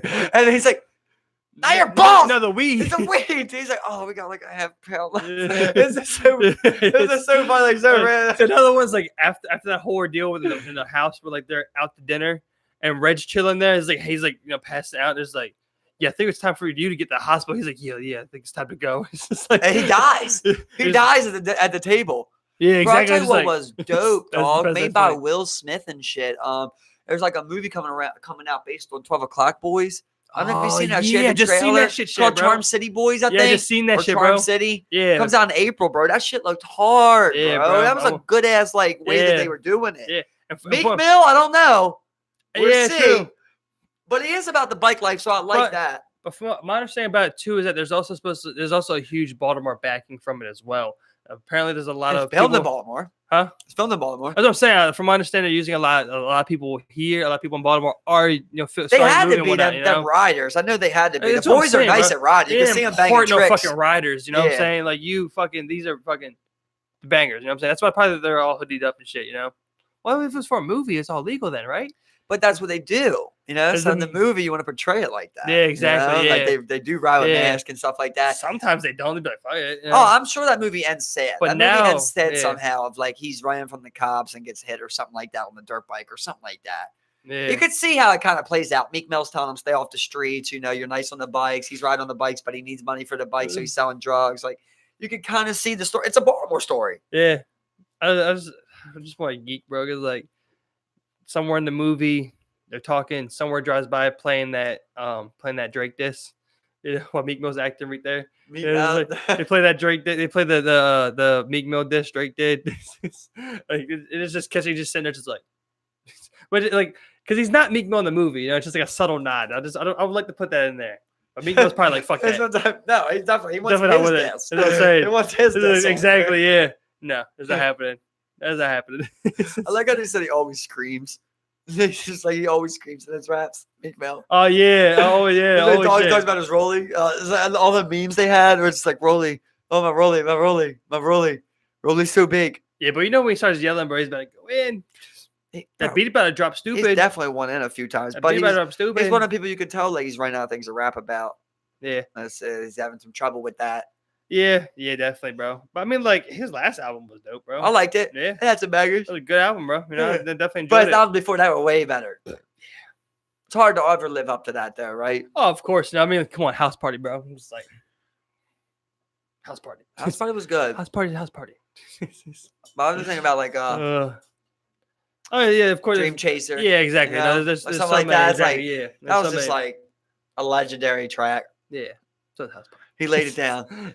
House Party was good. I just heard it so many times that summer. I know, but that House Party. That's my friend knocking at the door. I'm just like, but like for the first couple of times that dropped, you were just like, It was the same thing with you know, the intro. They're going in. It's the same thing with the intro. It's like I used to rhyme like this, try like this. Like yeah, you knew it was about to be that part where you had to scream. Overplayed. That's all. Overplayed. You know what I'm saying? But still. Oh, wait a minute! You're like, I thought I was finished. I like the slow part. yeah. I thought he ruined that song on that, but that's what made it a club hit, I guess. Well, then I think it did hit with other people. Other people were banging. They were just like, "Yo, I like how it sounded right before he did that, though. I was like, did man, I. he should have just So did did a I. song like that. But I can't lie. I also did enjoy when he started going off like that. I didn't, because I thought that like the raps were weak. Yeah, I feel you on that. Or like in the beginning, the raps are really hard. I definitely feel on that, bro. But I mean, like, that's just just it's what's popular. And that's like the pinnacle of like popularity. You know what I'm saying? Like, it was top hit. People banged it. It was that club banger. You know, up there. Not one of his emotional tracks or one of his like best written tracks, but still you got it's up there. It's a legendary track. House Party. I say on that one song, man, he's got Party. some crazy bars in a couple songs though. He's got that one song on the Dream Chaser. I mean, he's like, you're standing on the corner with that quarter of that white. Yeah. What the fuck's he say? Man, I don't. It's just so long since I listened to fucking Meek Mill, bro. Standing on that corner with a quarter of that white. He just trying to chase his dreams. Plus, his daughter needs some wipes and some Pampers, so he don't give a fuck about the slammer. He just trying to stay alive, gripping on the hammer. World 4 problems, ain't nobody got an answer. It's funny. You always remember that shit. You always remember those like little ones right there, bro. That bars. You pull up so many though. You pull up so many. They're all up here, many. bro. I'm just like, I've heard that, but it won't stick like that, bro, man. It's not stick like that, bro. I'm just like, what the fuck? Bars. You know what I'm saying? I remember the good bars, bro. Don't. That shit was just so hard, bro. I thought he was just doing a great job illustrating what a lot of people do go through. Yeah, I mean, there's a J. Cole song where like he said something. I forgot how it went too, bro. But he said something like that. It's one of the more recent ones off of the Dreamville, the Return of Dreamville. He's got I mean, J. Cole got a million of them. Yeah, I was trying to think how it went, but it was something similar though to like that, where like he was like on a corner, hands in his sack, like type of deal. Yeah, he's got. I know he's got like the one that was like gotta learn when you get hurt, even when it's with Cupid. He beat you when you went back. You's officially stupid. Like, I always remember that line so much. And he's like, I understand. That's your man. You've been together for some years. You sticking with it for some kids. But just understand that's a bad look, because 20 years from now, your daughter probably get her ass whooped. Yeah, that's a little shit like that. Shivers, bro. Yeah, bro. That's just so hard. And then he's got the other one. The game is to get a bunch of paper just to change your fucking neighbors and shit. If blank put half of what they put into a craft into what they put in chasing ass, by now you be famous and rich. Oh, yeah. Oh, bro, that one was always deep too. He's got so many of those. Yeah, I can go on forever, man. Yeah, man. With Jay. It's funny, like lately I've been on like an instrumental like music kick, where like all it really has in it with as far as like lyrics or words go. I mean, there's some lyrical shit in there, but as far as it goes, it's just like it'll be like a sampled like like sing song thing, or just be straight like instrumental piano, like then vibing to that shit, bro. And just like hearing like this song that has like the same sampled voice for like play back and forth. It's just been so relaxing. Oh, bro. yeah, bro. I listen to an instrumental forever. Sometimes once I listen to a song, I'm like, I just want to hear the instrumental. I'll show you some afterwards, bro. For sure. I also found a couple of cool sites where like you can like I remember you talking about like you telling me, I looked up some like those sites where you can find like the music people just want you to download and use. Yeah. So I mean like. Yeah, so I don't know, man. I listened to a couple of those, and I just started getting on this kick where I was just like, just vibing to some wild, like weird shit. But I'll show you some of the things like I got on my shit afterwards. Yeah, there's a couple of them, man, where I just like I'll listen to the beat just over and over and over. I just love the beat, just because it's like you're filling in your own lyrics. You don't gotta be rhyming, right? But you're just kind of like filling out your thoughts into a beat. Well, there's this one song I was listening to. They sample the Willy Wonka song where it's like, in the world. Pure imagination, and you'll see. And it was like sampling. I was just listening to that. I was fucking. It just felt so relaxed. I'm cruising, I'm driving. I'm just like, man, it's just so nice right now, bro. I love when you feel like that for music, and then like it just gave me so many other like instrumental ones. I've just been listening. I've just been like just vibing with them, bro. It's been like a good like frequency I'm at right now where I'm just like, yeah. You know one that's always tomorrow I'll be flipping bricks, but you know what I'm saying. You know the song Hey Ma, what's up? Oh, you ride, I ride, and we gonna get it on the night. I like to talk about the Kanye one. I'm talking the Cameron one. That song? I'm sure I do, but man, I'm sure I do, but I don't know. I'm 18 and live a crazy life. I see. I know you know it, bro. I I'm know sure I you know. do, man. But He's I'm like, hey bad with ma, shit like that, man. hey ma, you smoke, I smoke, me too. I'm bad with shit like that, bro. Yeah, I'm so bad with that shit. 18 Yeah. to live a crazy life. So tell me what the 80s like. So I'll be the guy where I'll hear that song so many times, but man, I like that song, but never look up or figure out the name of the song. Then I'm on Google. How that one lyric go? Man, you were living the hazy. Like I have the lyrics off and shit. I'm just like, I can't find it. I have no idea what the song is. I'm sure, but I'm sure I know it. Some shit. It's funny how some bars are just like the way they flow together. They just stick with me. Like I don't even technically know what it is, but like the way that the words play together just stick with me. Like I know like the one Nas one where it's like CB4 Gusto, your luck blow. I didn't know till I was drunk though. Just the way that the words play themselves out in that. I've always remembered that. And then the Charles Hamilton one where it was like, do she get bored with the Gucci, of course? So she rock Louis till it's not new anymore. Like for some reason, I always remember like those little play on words like that and how they sound. But you're also talking like the play on the words with like all the ultimate cadence, bro. Yeah, you know what I'm saying? And the like beat smacking on there. Exactly, and like you literally were just like you literally flew with that shit, and that shit just like in you to the ear. It was very pleasant because shit was super sharp and crisp, bro. As far as the syllables involved in it and the cadence with the beat, bro. Just sometimes all three of those come together for an ultimate banger, bro. You know what I'm saying? It's rare. It doesn't happen all the time. It's rare. So, lots of songs out there like that, but I mean, you know what I'm saying? It's like, they're from great artists, like so. And of course, that'll be different for everybody, but there's a couple of those, yeah. It hits you. The other one that makes me think of was the Eminem one. It was like, sing for the moment because we consider these minutes golden. Try to freeze it and own it. It's just like the way that the words play together. Yeah. Like, sing for the moment. We try to freeze it and own it because we consider these minutes golden. Like it's just like syllables, man. Yeah, syllables, bro, man. Like, it just flows off the tongue super easy. It sounds pleasant. It's very pleasant to say as well, and it's funny how you just got me thinking about all the bars that I can like think of now. Yeah. I just said that. I remember like that Toy Soldiers with Eminem, where he's like that one part where he's like, I would never drag him in battles that I can handle unless I absolutely have to. I'm supposed to set an example. My crew looks for me to guide him. I'm supposed to be beside him. If some shit just could pop off, I'm supposed to be beside him. And then it's like I remember just like the way, like so, it's just funny how like we're saying like some bars, I guess they just stick because of the way like the syllables connected. Yep. It's very weird. But then I also remember like a certain beat, like that little Yachty beat when he first dropped. Like I remember that beat, but I can't really remember much that he said besides the little screaming part. Which like song? I know the first song where he said, not the broccoli one, right? No, you can. Yeah, that one. Yeah, I don't really remember what he said, but like I remember the cadence of that song for some reason. Yeah. I mean, like it's there's just certain sounds and rhythms that just sound awesome. And then you got songs that from like that one's ultimately really different. So, that you relate to, like Bad Boys, what you gonna do? Like you just automatically are thinking Cobb's intro. Like nothing else comes to mind. I don't even know the name of that original song, to be honest, bro. It's a Jamaican Rasta song. Yeah. I once heard that Bob Marley wrote it. I don't know if that's true. I don't know the origin of that song. Yeah, I don't know either. I also heard it like it was written for cops, but I don't know, man. I have no idea. You know what I'm saying? Like it was literally the song was written for the show. Huh. But I don't know, man. Whoever did that one though, I hope they got royalties and not an upfront payment, right? Because that thing been going on for 25 years. So if you got played every week 1,000 times, like you should have the utmost royalties ever. You got the best deal of the world. Like Bruce Buffer, like Let's Get Ready to Rumble. Yeah.